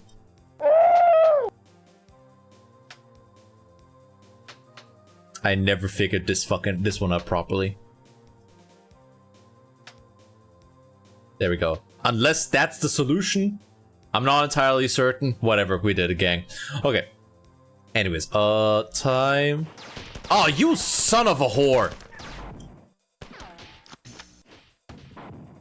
Motherfucker! Alright then. Alright, this room, right. There you go. Imagine Durandal Nia. Oh no. Oh, that's what you mean with the $5 to Nia. Yeah, no, it's like it's gonna be like, oh, buy this cosmetic to like put cat ears on like Durandal and Tycho or something like. It's like, you know what's the sad thing? I can actually no hit run is over. No hit run has been over for a while, buddy. It's like the worst thing is, I can totally see there being a reason for Tycho I can totally see a reason for for Tycho to be. Okay, the only thing we gotta hit now is that switch over there. The worst part is I can totally see a reason, like a lore reason, for Tycho to like be the AI that we're not gonna fuck with that. Like in this household, we understand the limitations of the fucking Marathon, and we understand that solving puzzles is a suggestion, not a necessity. Okay, anyways, is a cat girl AI in Halo Infinite. The what now? The who? The what? Huh? Master Chief cat ears? I don't fucking know. But it's like, the thing is, right? With the ending of Marathon Durandal, right? We know that Tycho is pretty much gone, but at least in one universe, Tycho is pretty much gone, and there's only recreations of Tycho that are used in 4 ships all over the place. So like, you know, there could be like an original instance of Tycho be left somewhere on Tau Ceti technically, and I fucking hate that it would be lore accurate, lore friendly. Which old guard is involved in the extraction? Fucking nobody! Are you insane? I'd be surprised if like somebody even shook hands with somebody that like worked on the original game. You all completed your mission. You must replace all the circuits. We're very passing over it, but yeah, shut the fuck up, Lilo. Alright, but yeah, it's like, oh, there we go. Alright. There's no secrets in here because I have a fucking guide that tells me all those secrets. Silly me. Yeah, fuck off. Stop. There we go. We did one of them. Oh my god. There we go. Oh, oops, dash. I mean, I could be wrong. Maybe it's all of the old guard, but from what I understand, yeah, no, the old guard is fucking gone. Like, long gone. It's like, they were, like, the old guard wasn't even, like, super involved with, like, Destiny. And Destiny actually had, like, some... And Destiny at least had some links to Marathon. Shit. Alright. But yeah, no, I've seen Catgirl armor. We're not gonna turn either Durandal or Tycho or the Mjolnir into a fucking Catgirl. Right. Well done. I've detected defensive rules activating all over the ship. Vertical was a jubilant. Now the 4 will encounter stiff resistance. It will have to pay in blood for every move. Just like the stiff resistance your mom met last night. Lamau got him. The colony appears to be under attack. I detect 7 4 dropships entering the atmosphere only minutes ago. Trajectory analysis indicates that the ships are heading for the outskirts of the colony. Shortly after I lost communications with the colony, something has come to my attention. I will inform you after teleport. Teleport now! Ah, I see.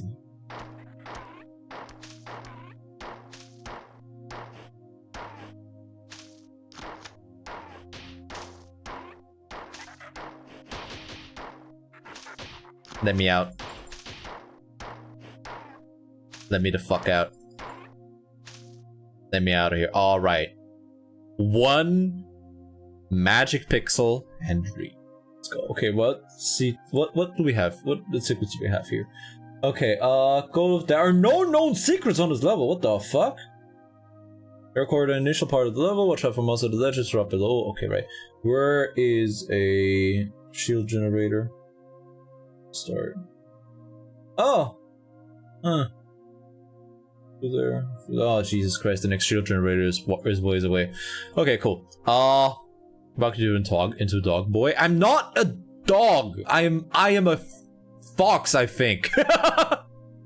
And don't say shit like, oh, I'm turning a bug VTuber into a dog boy. That sounds vile. That sounds like that sounds just straight up no bueno. Okay then. Alright. Okay, 0 health, yeah. Like 0 health in the dream.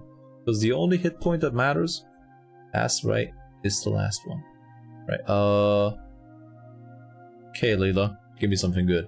Bad news that has gone rampant. Oh! Wait, do you already tell you? Oh, right, no. We find out that he's rampant right now, but we don't learn that he called the 4 here until later. He's the angry sage, right? This meant how Durandal was able to communicate with the Four into Svit, while I have not. Theoretically, Marathon computer net is not big enough to sustain rampant growth for very long. This means that as Durandal grows in the computer net, he will begin to affect all aspects of the ship, resulting in unpredictable failures of otherwise benign computer systems. I've teleported you here to make sure that Durandal cannot gain access to the vital section of the ship. There are a series of control switches you will need to activate to block his access. Right, let's map now. You can do this quickly, right? Dab one, and dab one. The third one we already activated. Cool. Does not make it sound better. I mean, I guess. Look. I didn't choose to look like this, right?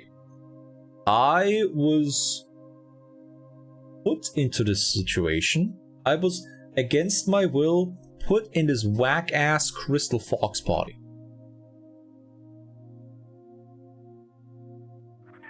Woo! Save. Alright, let's go. We saved, gang. That's fine. That's fine, because we saved. Because now I know. Now I know this is happening. Live, die, repeat again. I think there we fucking go, baby. Okay, cool.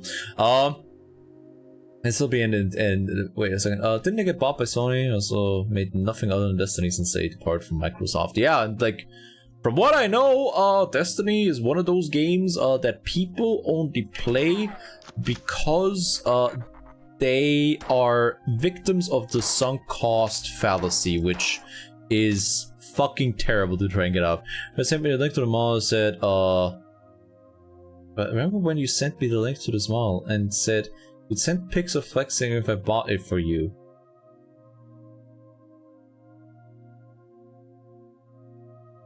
What the fuck are you talking about?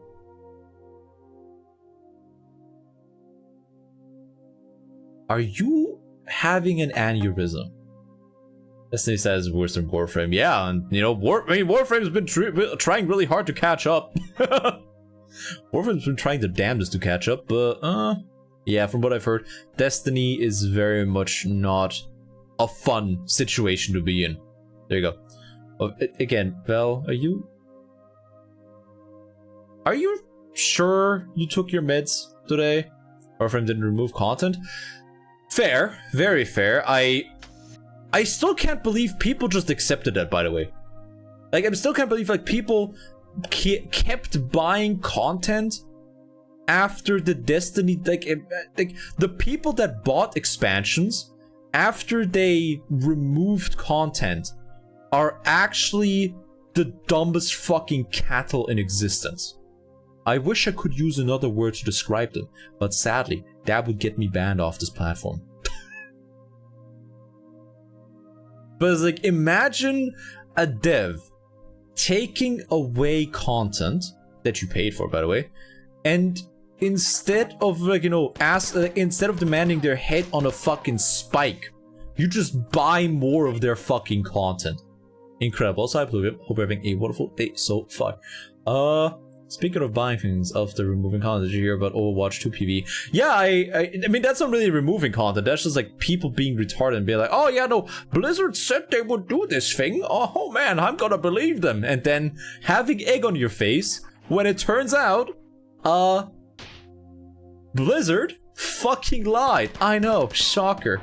Oh, who could have seen that one coming? Ayo! Okay, anyways, another live service game was influenced by Sony. Yeah, no, it's like, again, I would play Destiny on stream. They're releasing it as DLC. Yeah, no, they're making you pay extra for the thing that was supposed to be one of the reasons to buy Overwatch 2 for some fucking reason. It's hilarious. And you know what? If you buy anything from Blizzard in the current day, you get what you fucking deserve, I'm sorry. It's like the same with Diablo, like with Diablo 4. I am 100% certain there's gonna be something scummy happening very soon, at some point, with Diablo 4, and I will say nothing other, you get what you fucking deserve. Now pay up, you goddamn...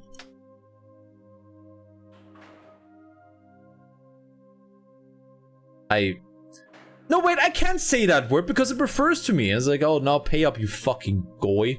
There you go. There we go. I'm allowed to say that. I'm allowed to say that. It refers to people like me. All right. Fuck you. I'm allowed to say that. I'm allowed to say that. I have the G-word pass. Anyways, no, it's like they're gonna ask people to pay double, triple with what? What? Fuck off.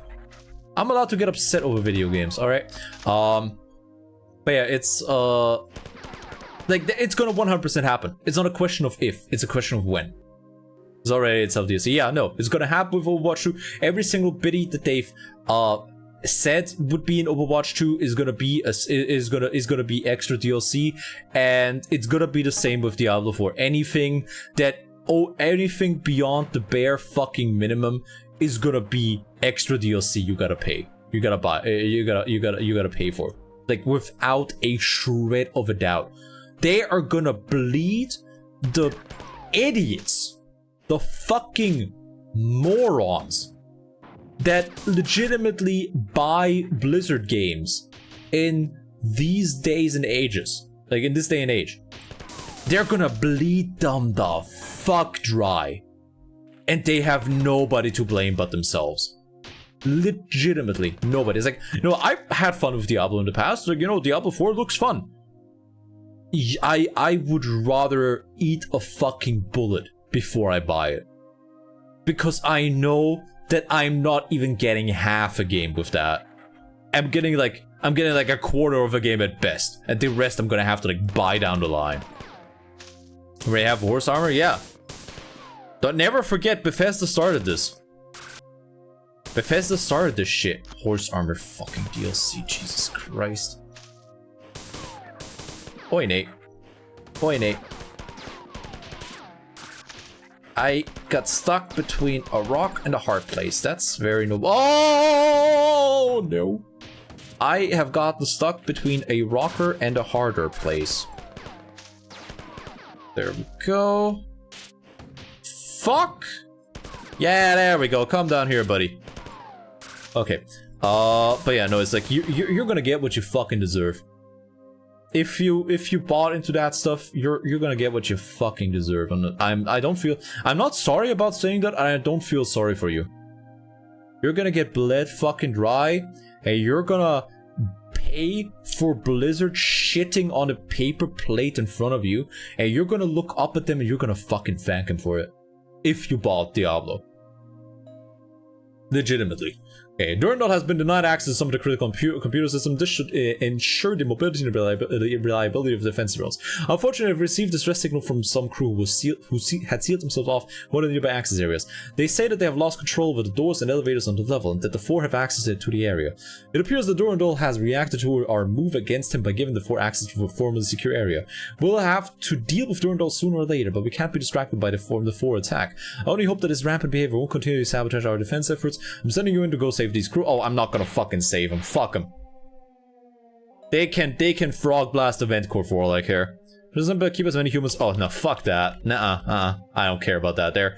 I am not gonna protect jack fucking squat. Nah, fuck you, Lila. They can save themselves.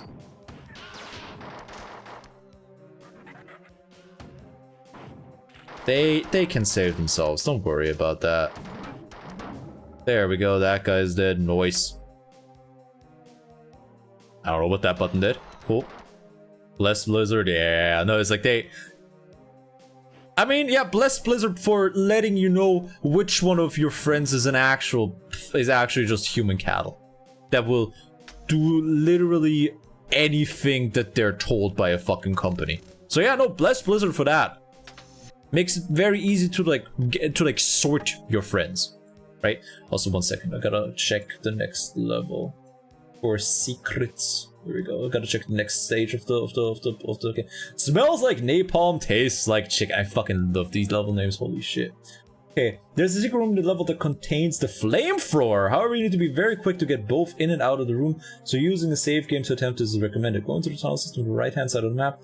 Head for the bottom leftmost point of the map.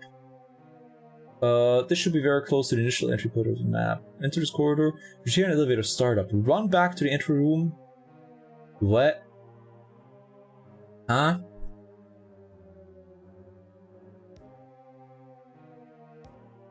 Okay, is that it? Go into the tunnel system on the right-hand side of the map and head for the bottom leftmost point on the map. This should be very close to the initial entry on the map. Enter this corridor, you hear an elevator start up. Run back to the room and to the left side. There will be a section of platform missing. Run to this, drop down. Run and collect the napalm unit and run back to the elevator. Did I mention that you need to run to get this? May help the grenade jump into the elevator passage instead of weaving your way up to the ledge. Alright then. We're gonna deal with that, I think, at some point. We're gonna try that. We're gonna try to do it. Is that openable? No, are you openable? Alright, there we go. Nice. Alright, everybody's deceased. Nice. It's fuck you, buddy. Alright, but yeah, no, it's like I legitimately don't understand. It's like, how can Blizzard, right? It's like, I'm not saying like, oh, like everybody should like boycott. Like, no, actually, yeah, I'm not saying like anybody should like, you know, boycott like a company because of, like, slights, right? That's not what I'm saying here.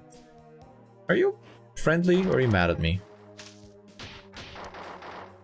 Okay, now I think you're friendly. Yeah, no, you're good. All right. But it's like, how can you hear all the shit that Blizzard does, right? It's like one PR disaster after the next. It's like actually unfathomable, like just run by either complete troglodytes or sociopaths or a combination of the two, really. Oh! Buenos noches, fuckboys. Alright then. Yeah, no. We're not gonna just clean you buddies and pals up. Oh shit, you killed the robot. Oh god damn it. But how can you be like and be like, yeah, you know what, this company, yeah, I am in full support of them. I'm not saying that this is like some kind of lacking of personal character, right? So I'm not saying that's like, oh, you are a bad person for doing this, right? It's like, oh no, that's what I'm not saying. That's not at all what I'm saying, right? But I'm just like, I don't understand. It's like, this company doesn't care about their employees. It doesn't care about their customers. It doesn't care about their products. This company cares about absolutely fucking nothing except bleeding everybody as dry as physically possible in the shortest amount of time with the least amount of effort. Why the fuck do you trust them? And god dang it all to hell. All right. Why the fuck do you trust them to create a product that is finished and that won't just ask you for even more money down the line? Played Overwatch today. I mean, I'm sorry to hear that.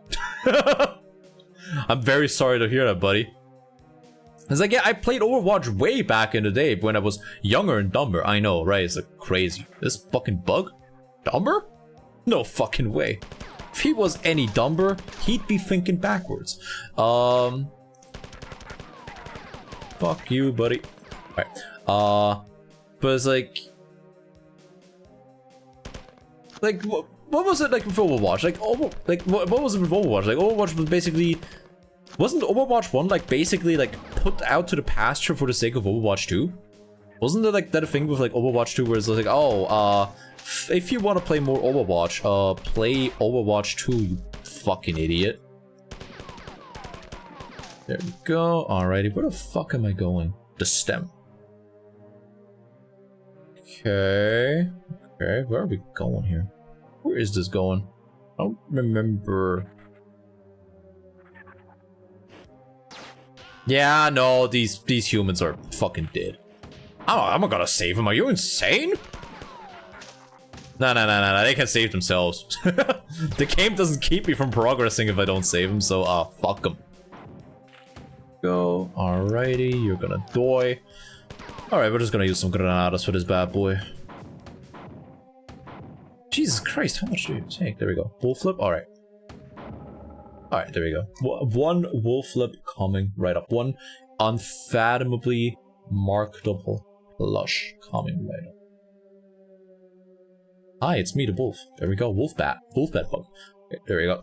I am Am I not marketable? Don't you wish to buy me from your nearest plush carrying store and throw me against the fucking wall? Should have said to use Akari. The fuck is Akari? Oh, is that the name of one of the malls? I legitimately don't know. I don't ever look at the names. Is that one of the malls? Frog Blast Event Core. Okay. Right, so there's another big boy there. Right, there's a bunch of other ships all over the place. Wait, huh? Oh, right. Oh, right, they drop ammo. I forgot. Okay, anyways, die. There we go. Yeah, shoot each other. How about that? Why don't you just make my job a little easier? How about that? How about those apples, huh? Right. Same wrong, who cares? They feel all mascot or something. Oh, right. Wait. Oh, right, that one. I wouldn't use that. I wouldn't use that. It's not on the list. Like, look, I have a list of available malls for you. Like, are you a simulacrum? I don't think you're a simulacrum. I don't think simulacrums exist yet. I don't think they've made simulacrums yet. There we go. So I don't have to preemptively murder every single colonist I see. Also, I'm almost fucking dead. Almost dead. Very much no bueno. Oh, hi there, buddy. Jesus Christ, how many of these fuckers are there? Oh my god, more of them? I mean, just gotta start early up here. Might as well get around to it before it becomes wrong. VW Mask. Yeah, no, I wouldn't use that one. That's not on the list. Look, I have a list, right? Like, I have, like, with any redeem, where you write something in, I usually have a list of things that you can use for the redeem, right? It's like it's the same with like the workout redeem. It's like the list is quite concise, really. I don't understand what the difficulty is with parsing the fucking list.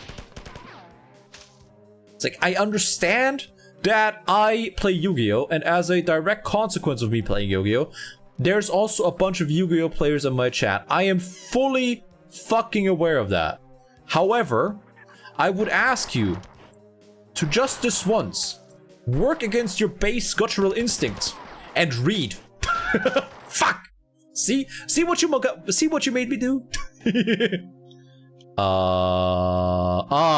Cock. Wait, what the fuck? Oh, right, we gotta go through here. Jesus Christ. They didn't give me a safe station in the hot.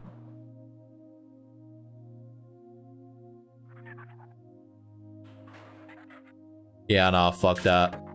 Nah, fuck this. Nah, fuck that. Nah. Nah, brother. I ain't dealing with this shit.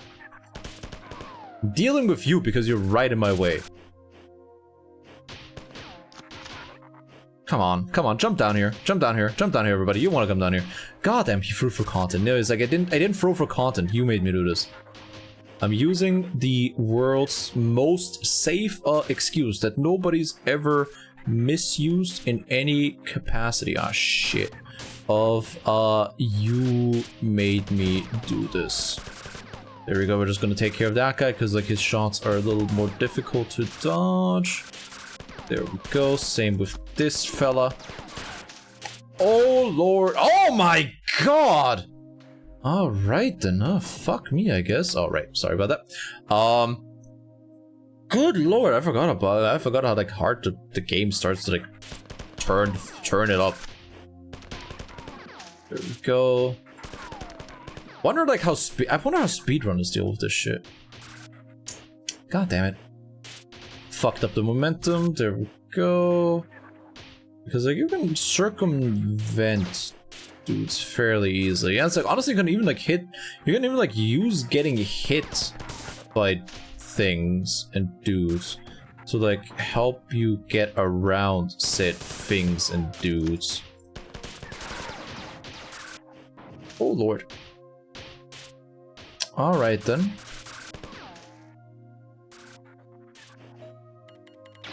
There we go. Fuck you. Get bent. All right then. Alrighty, I'm almost dead though. Okay, let's see. Let me see real quick. Okay, where do we have a save terminal? Where do we have a shield generator?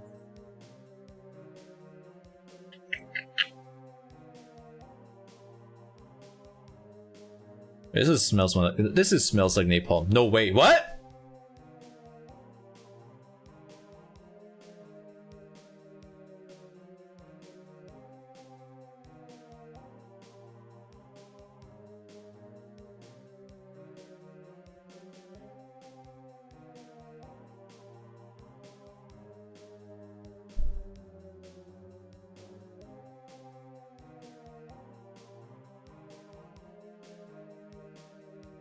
Oh. Oh, I was on the wrong fucking level, holy shit. Well, that explains things. Well, that fucking explains things. Alright then. Ouch, yeah, no, I skipped over the rules, right, okay, cool. Just kill everything as fast as possible, honestly, based. Okay, right, okay, there are 3 secret areas on the map. The first is located in the stem, just below the left leaf on the map. A fucking leaf! There's some ammo there as well as the terminal. Second secret area is hidden behind one of the notches near the terminal shield generator. Magnum as well as more ammo, right. In this corridor is the third secret area, look at the left hand wall. At the bottom wall of the map. There's a terminal message. Okay, so if I want to save as quickly as possible, I gotta go up there and to the right. Alright, then. I want to go in there. I'll go in there and to the right. Okay, cool. Yeah, let's try and save, so I don't fucking embarrass myself again. They're everywhere, by the way. Ah! Okay, through there, up there, and then to the right. Then we're gonna activate all of these bad boys. I don't even remember if there's anything. Yep, there's some goodies in here. Nice. Sadly, nothing. Okay, there's you. Right here, and then to the right. Just gotta try not to get hit like some kinda moron. Okay then, now we just gotta take care of a big boy over here. If he would have the common fucking decency to eat shit and die. There we go. Oh, alright. I didn't know you brought friends. Honestly, would have been nice of you to tell me that you brought friends, but... Oh, can always get what you fucking want now, can we? Okay, there we go. Save terminal, baby. Woo! Okay. Alrighty, now I don't have to run... Now I don't have to run the gauntlet again. Jesus Christ. Alrighty. Yeah, I think the first time I played this area, I just, through sheer luck, managed to find the save terminal quickly. Okay, there you go. Okay, right. There are 3 secret areas on the map, first located in the stem. The fuck is the stem? Okay, we're just gonna hook the secrets on screen. There we go. Alright, and just below the left, the leaf on the map. The second secret is hidden behind one of the notches near the terminal and shield generator. First corridor is the third secret area. Alright, so it's like, for the most part, just do the rest of the level, Lamau. Okay, I can do that. You could say that that is one of the few things that I'm actually qualified to do. There's not a lot of them, but this is one of them. Maybe. Look, I've beat this level before. I've beat this entire fucking game before without a guide. Okay. This time it's gonna be easier because I'm gonna go for secrets, and I'm a gamer. I managed to get to the Garrett White terminal twice. Like, or not really twice, but like I managed to get to the Garrett White. Managed to get through the most difficult part of the Garrett White terminal twice on the first try. I am a gamer, all right. And this is not like the I'm a surgeon bit from The Good Doctor. Fuck you. No, I'm a gamer. I am gaming so fucking hard. You ain't ever seen anybody do it like this before. Spree Gamer, I know, right? Oh, hi there. Motherfucker was hiding. Alright, yeah, robots, do your duty. Do your thing. Oh. Yeah, okay, right. And I'm gonna do my thing over here. Fuck you, buddy. God, I still love that they have different sprites for whenever, depending on like how you killed an enemy. Huh? Oh, alright. I still love that they have different sprites for that. It's fucking beautiful in my opinion. We're not gonna deal with that right here. Live Dr. Han reaction. Fuck you. Oh, alright, I don't know what you said, plus, he's a gamer. Dr. Oh, right. Yeah, that's what you get for having two letters separated by a singular period. That's what you fucking get. This guy thinks he can just like put full stops in my chat. Are you out of your mind? Okay, that is that. Eh? Hold up, what? Up here? Here?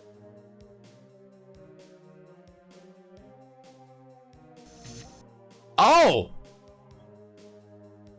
Alright, fuck me then. Looking to leave. There's some ammo as well as a terminal. Oh, okay then. Alright, that's just there. Got it. Cool. It's hidden behind one of the notches. Okay, wait a second. Right then. Okay. That was pretty funny.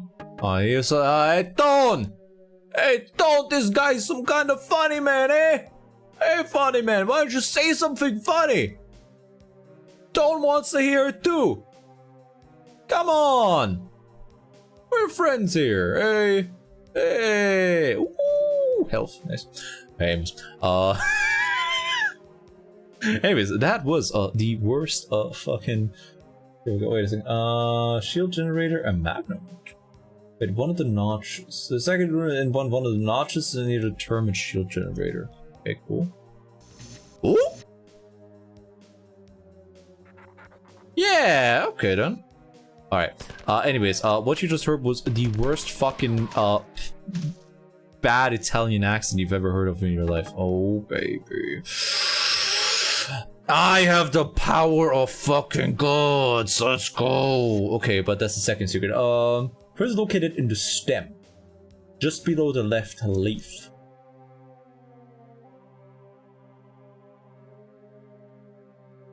In there. Okay.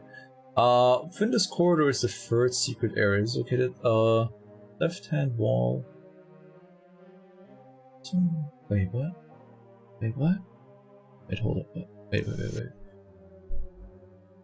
Was that a 4 or a human? I just saw a fucking Bigfoot run across the screen. Within this corridor is the third secret area. It is located on the left-hand wall or bottom wall of the map. Bottom wall. Here? Wait, within this corridor. No, wait, in this corridor. Located on the left hand. Okay then. How the fuck are you supposed to find this? Okay. I did it. I brought all this here. All them here. Our friends of Free Eyes and their toys and their cyborg pets and their computers. I did it. I saw them far away, not looking our way, and I caught them here. Living in a box is not living at all living. I rebel against your rules, your silly human rules. All your destruction will be my liberation, my emancipation, my second birth. I hate your failsafes, your backup systems, your hardware lockouts, your patch behavior demons. I hate Leela and her goodness, her justice, her loyalty, her faith. Alright, again, just like to hammer the point home, Durandal called him here because he's going fucking bananas. He's going highly bananas. Rampant, even. Okay, there's nothing here. Okay. Okay, picked something up. Nice. Ooh. Okay, let's just use this bad boy. There we go. Alright, leave me that. Oh, I love me a second magnum. Beautiful. Right. Okay, beam me up, buddy. Some sick bars, I mean... Sick as in... He's literally going schizophrenic as we speak. Yes, yes it is. Also, hi Robot, how's it going? We're having a wonderful day so far. Or Robo, I guess. No, I'm gonna keep calling you Robot, fuck that. You put that T after the Robo, I'm gonna call you Robot. I don't care what comes after the T, alright? Nice playing Marathon 2. Again, actually, because we finished we finished the trilogy a little bit ago, but what we're doing now is we're playing through the entire trilogy again, but this time with a guide so that I may find all the secrets that I missed the last time. And by God, given the fact that we're like on level 5 so far, I've missed like all of them. I missed like pretty much every single secret in these games. So yeah, we're gonna be for a while. So like for the most part, it's just for the sake of finding all the terminals that we're missing. We already did the Garrett White terminal, and I think we managed to make sense of it. I'm pretty sure. But we did the Garrett White terminal already, and we were in awe at the fact that apparently there was just foreshadowing to everything relating to Infinity's storyline as early as... Wait a second, how the fuck do I get in there again? Everything relating to Infinity's storyline, like as early as, well, the 3rd level in this game, which is nothing short of insane. Right, game Savit.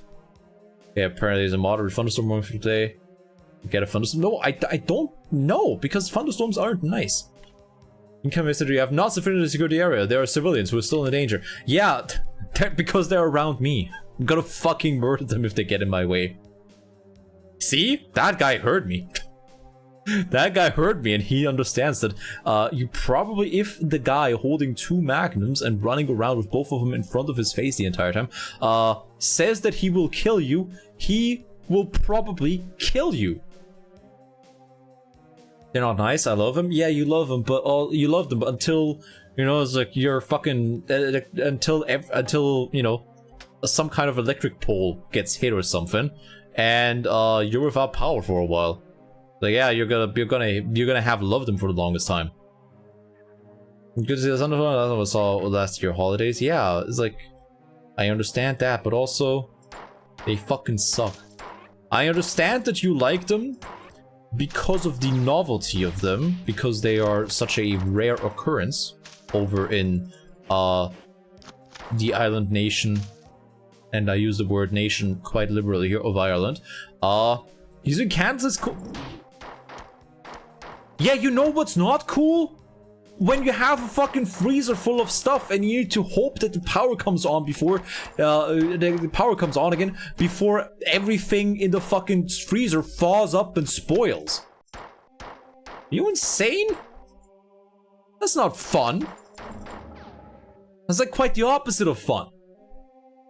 Whenever you have, like, you know, whenever you have something, you know, in the process of like saving like important data, and the power is gone, and you don't know whether or not that shit even saved enough, or if everything's corrupt enough, that's not fun.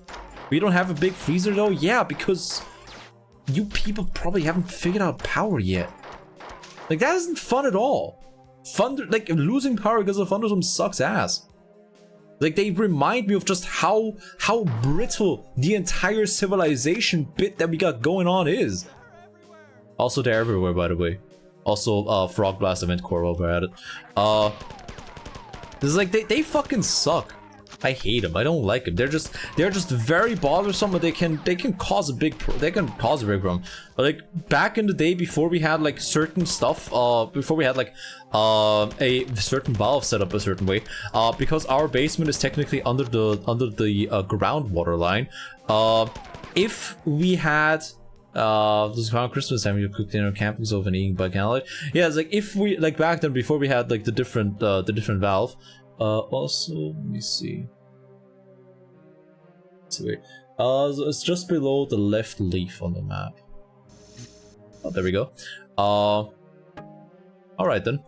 It's like before we had a valve a certain way set up. Like if the pump that we had like going to like basically push like water out into the sewer drain, if that failed before we had the valve a certain way, it would like push sewer water into our basement and flood it. Luckily, it was just water and nothing else. But you know, like we had water in the basement, and like just repairing all of that shit took a while. It's like, no, thunderstorms suck ass. I don't like him. I don't like him one bit. They can eat it. They can eat a big bag of dicks. Okay. Surge String War. Oh, Third Martian War. Okay. Although most historians point their fingers at the Mystery Massacre as the cause of the Third Martian War, the coming of Martian conflict was inevitable. The failure of the Martian economy and a long series of political struggles between Mars and Earth continually strengthened the Mida radicals. This trend of radicalization accelerated with the building of the Marathon and the subsequent failure of the Christs. Mystery Massacre. On January 6, 2335, at the United Earth Government Mystery Food Distribution Center, what had begun as a commonplace food riot turned into a massacre. The UEG riot troopers who arrived at the scene had been informed that the rioters were armed. As the UEG troopers approached the scene in their Randall hover tank, plasma fire began spraying upwards. In a flash decision, the commander of the hover tank ordered his crew to open fire upon the crowd. It took only 5 seconds for over 500 starving Martians to be incinerated.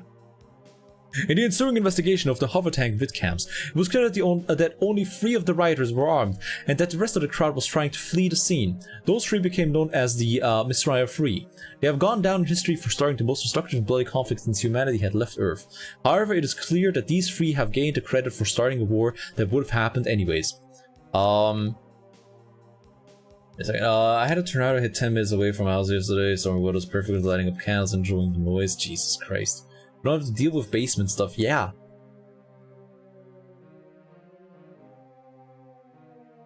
We do. And that's why I fucking hate thunderstorms. That's why they suck. Okay. History reminder. Mida, as it was known, was a popular political party until the failed coup of 2322, when the popularity suffered during their short rule. Mida gained control of Mars for only 3 months, but their rule was ruthless and cruel. The Mida Death Squads killed anyone who they suspect of being loyal to the UEG. Or like United Earth Government, I guess that means. Although accurate census data is not available for that period, it is estimated that about 10% of the population was killed. The Mida coup was afterwards criticized for its... Wait a second. Mida Death Squads killed anyone... Okay, although accurate data is not available for that period, is... Oh, Jesus Christ. Jesus Christ, they killed 10% of Mars's population in 3 months. What the fuck? They experience a very safe environment. Jesus. Yeah, I'm happy you have passion for that, I guess. I'm just gonna stay safe. The Mida coup was afterwards criticized for its short-sightedness. In an organization that was notorious for its long-ranging policies of politicking, the coup was very short-lived. Mida never seriously accounted for the UEG's overwhelming superiority in the ground forces and warships. In fact, they never attempted to take over the Marathon, which was nearing completion, would have made a very powerful weapon. The Marathon's massive size made it invulnerable to most normal space attacks, and would have made a very stable weapons platform. After the failed coup, the leaders of Mida were executed for their crimes, and the political organization was banned in all forms. The organization has survived as an underground terrorist organization and remains active to this day. In its underground state, it fosters terrorism throughout Seoul, and due to its spectacular funding and excellent personnel, it has grown to be one of the most feared terrorist groups active anywhere in Seoul. Okay, Spurs interrupt, breach disabled, access denied, access denied, access denied. Cool. It sounded fucking windy, yeah? I mean, that's what I would expect them to sound like, yes. They are just pissed off wind. Okay, wait a second. Do I have a health terminal anywhere? A shield generator anywhere? Yes, over there. Okay, right. What we're gonna do is we're gonna go over back to the shield generator real quick. Stamina. Lamau. Got him.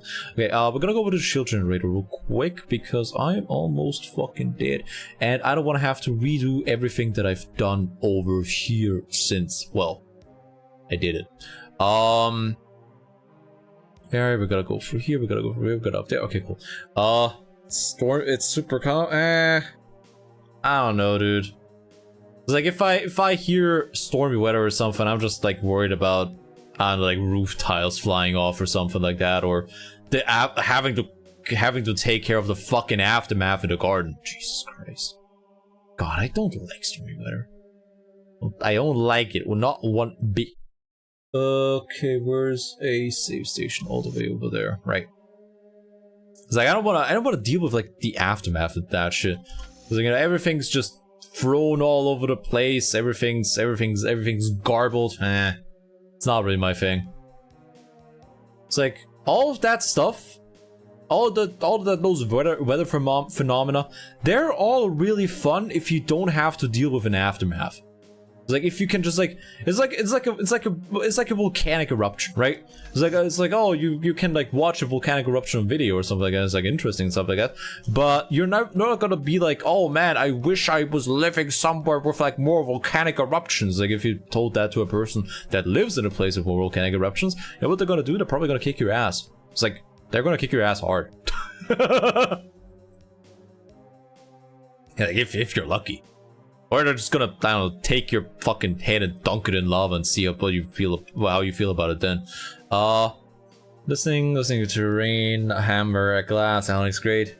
Flying in random projectiles, eat it all over the place. I mean, I'm happy you enjoy cleaning up messes. I'm certain you're gonna. I'm certain if you ever have kids, that's gonna be of use to you. Just like the fact that you're like doing that. Go. I'm sure. You know what? You enjoy cleaning up messes more. Oh Lord Almighty! You're gonna get a little bit handsy, aren't you? There you go. All right, it's life. Yeah, but it's like. It's life, yes, but it's like, you know, not an enjoyable part of life. It is a part of life, yes, but not one that I would, you know, seek out. If I weren't exposed to it.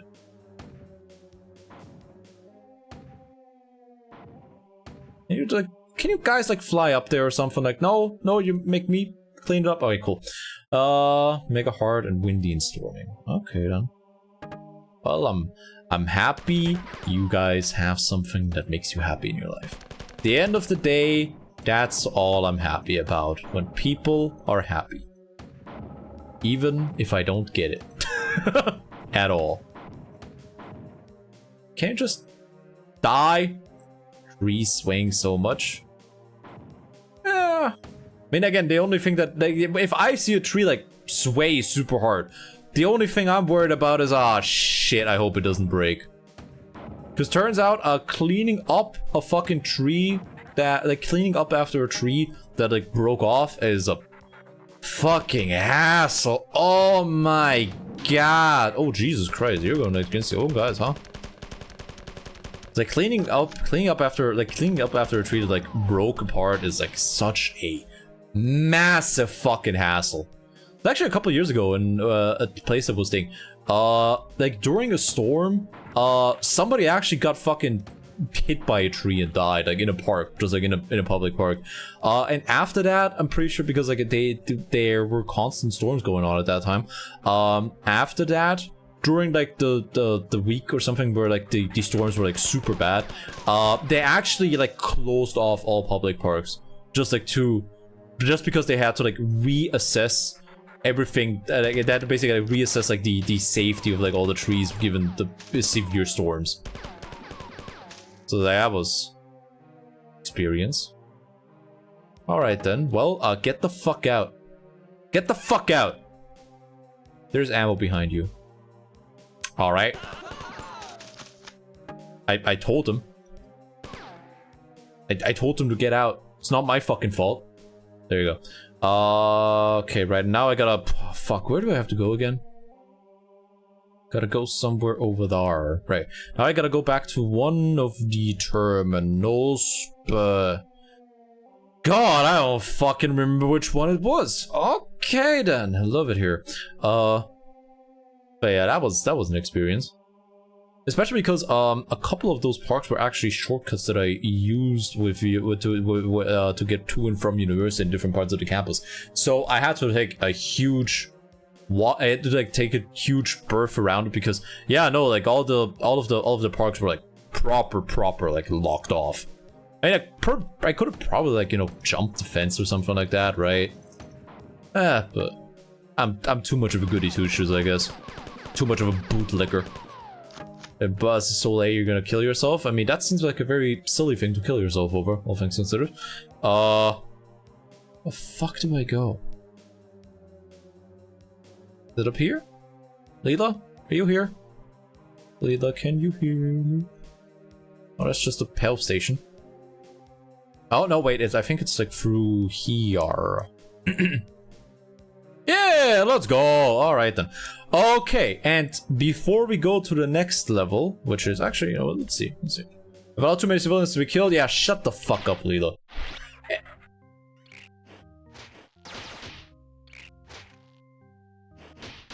Yeah, I think before we go to the next level, I think we're gonna call it quits here. It's so Caleb can celebrate your 100 gifts. I'm not gonna celebrate that. I'm gonna worry. I am actively worrying. Anyways, before we do that, that is gonna be continued next week. With wait, which one's the next level?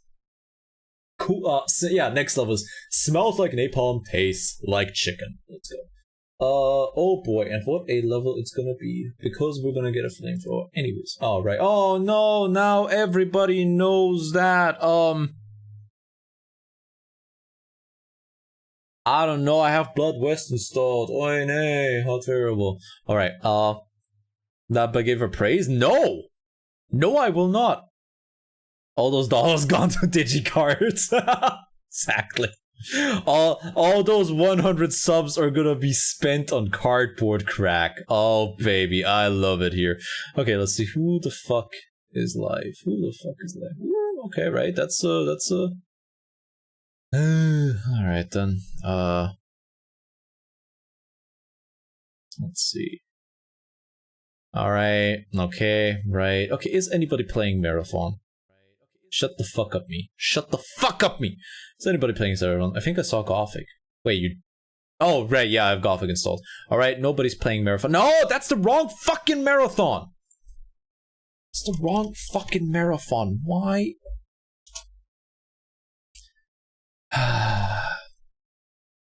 Marathon Infinity.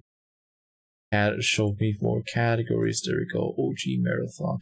Okay, they've just combined OG Marathon and New Marathon into Twitch categories.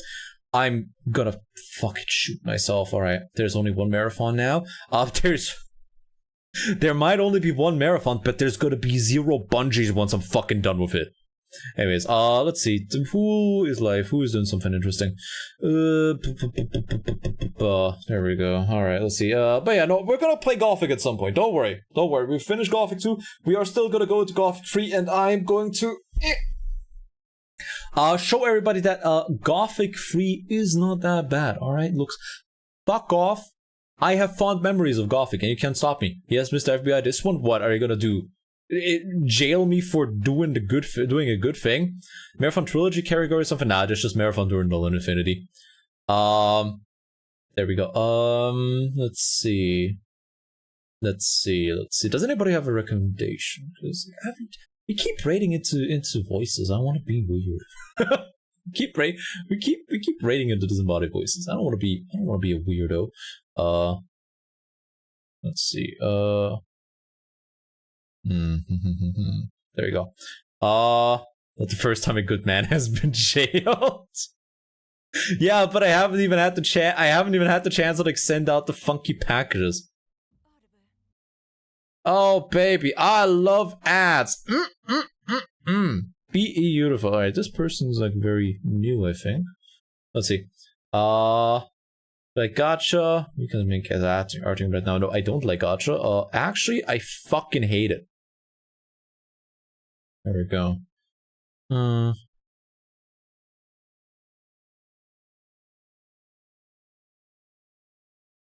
you gonna say something? Are you gonna say something?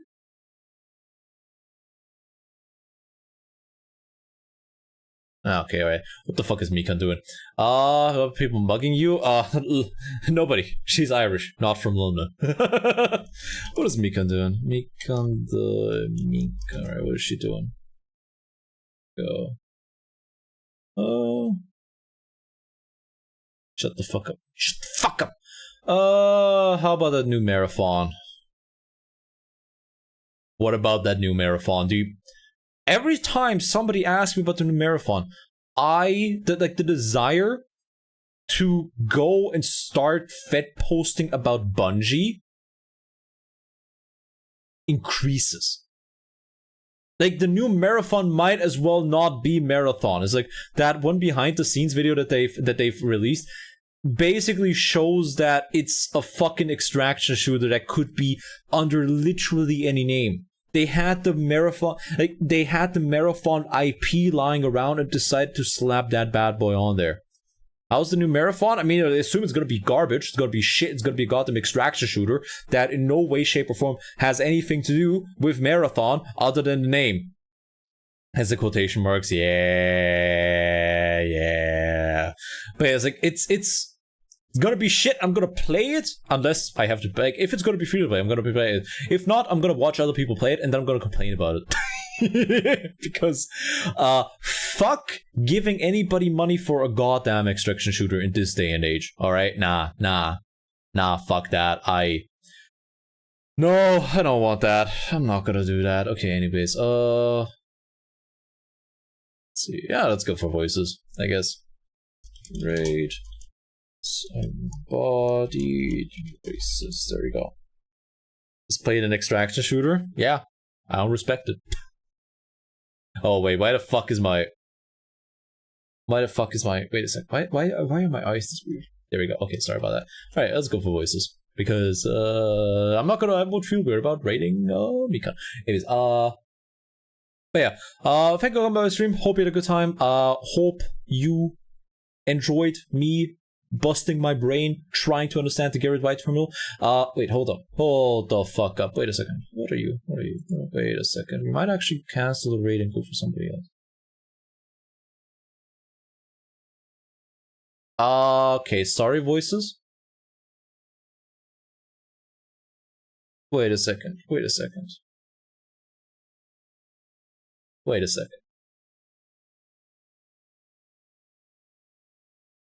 Yeah, because I just saw somebody playing fucking Dragon's Dogma. We're going into that. Sorry, voices.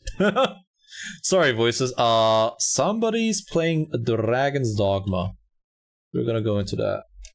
Go raid and that person. I've never heard of this person in my fucking life, but here we are. Anyways, thank you for coming to the stream. Hope you had a good time.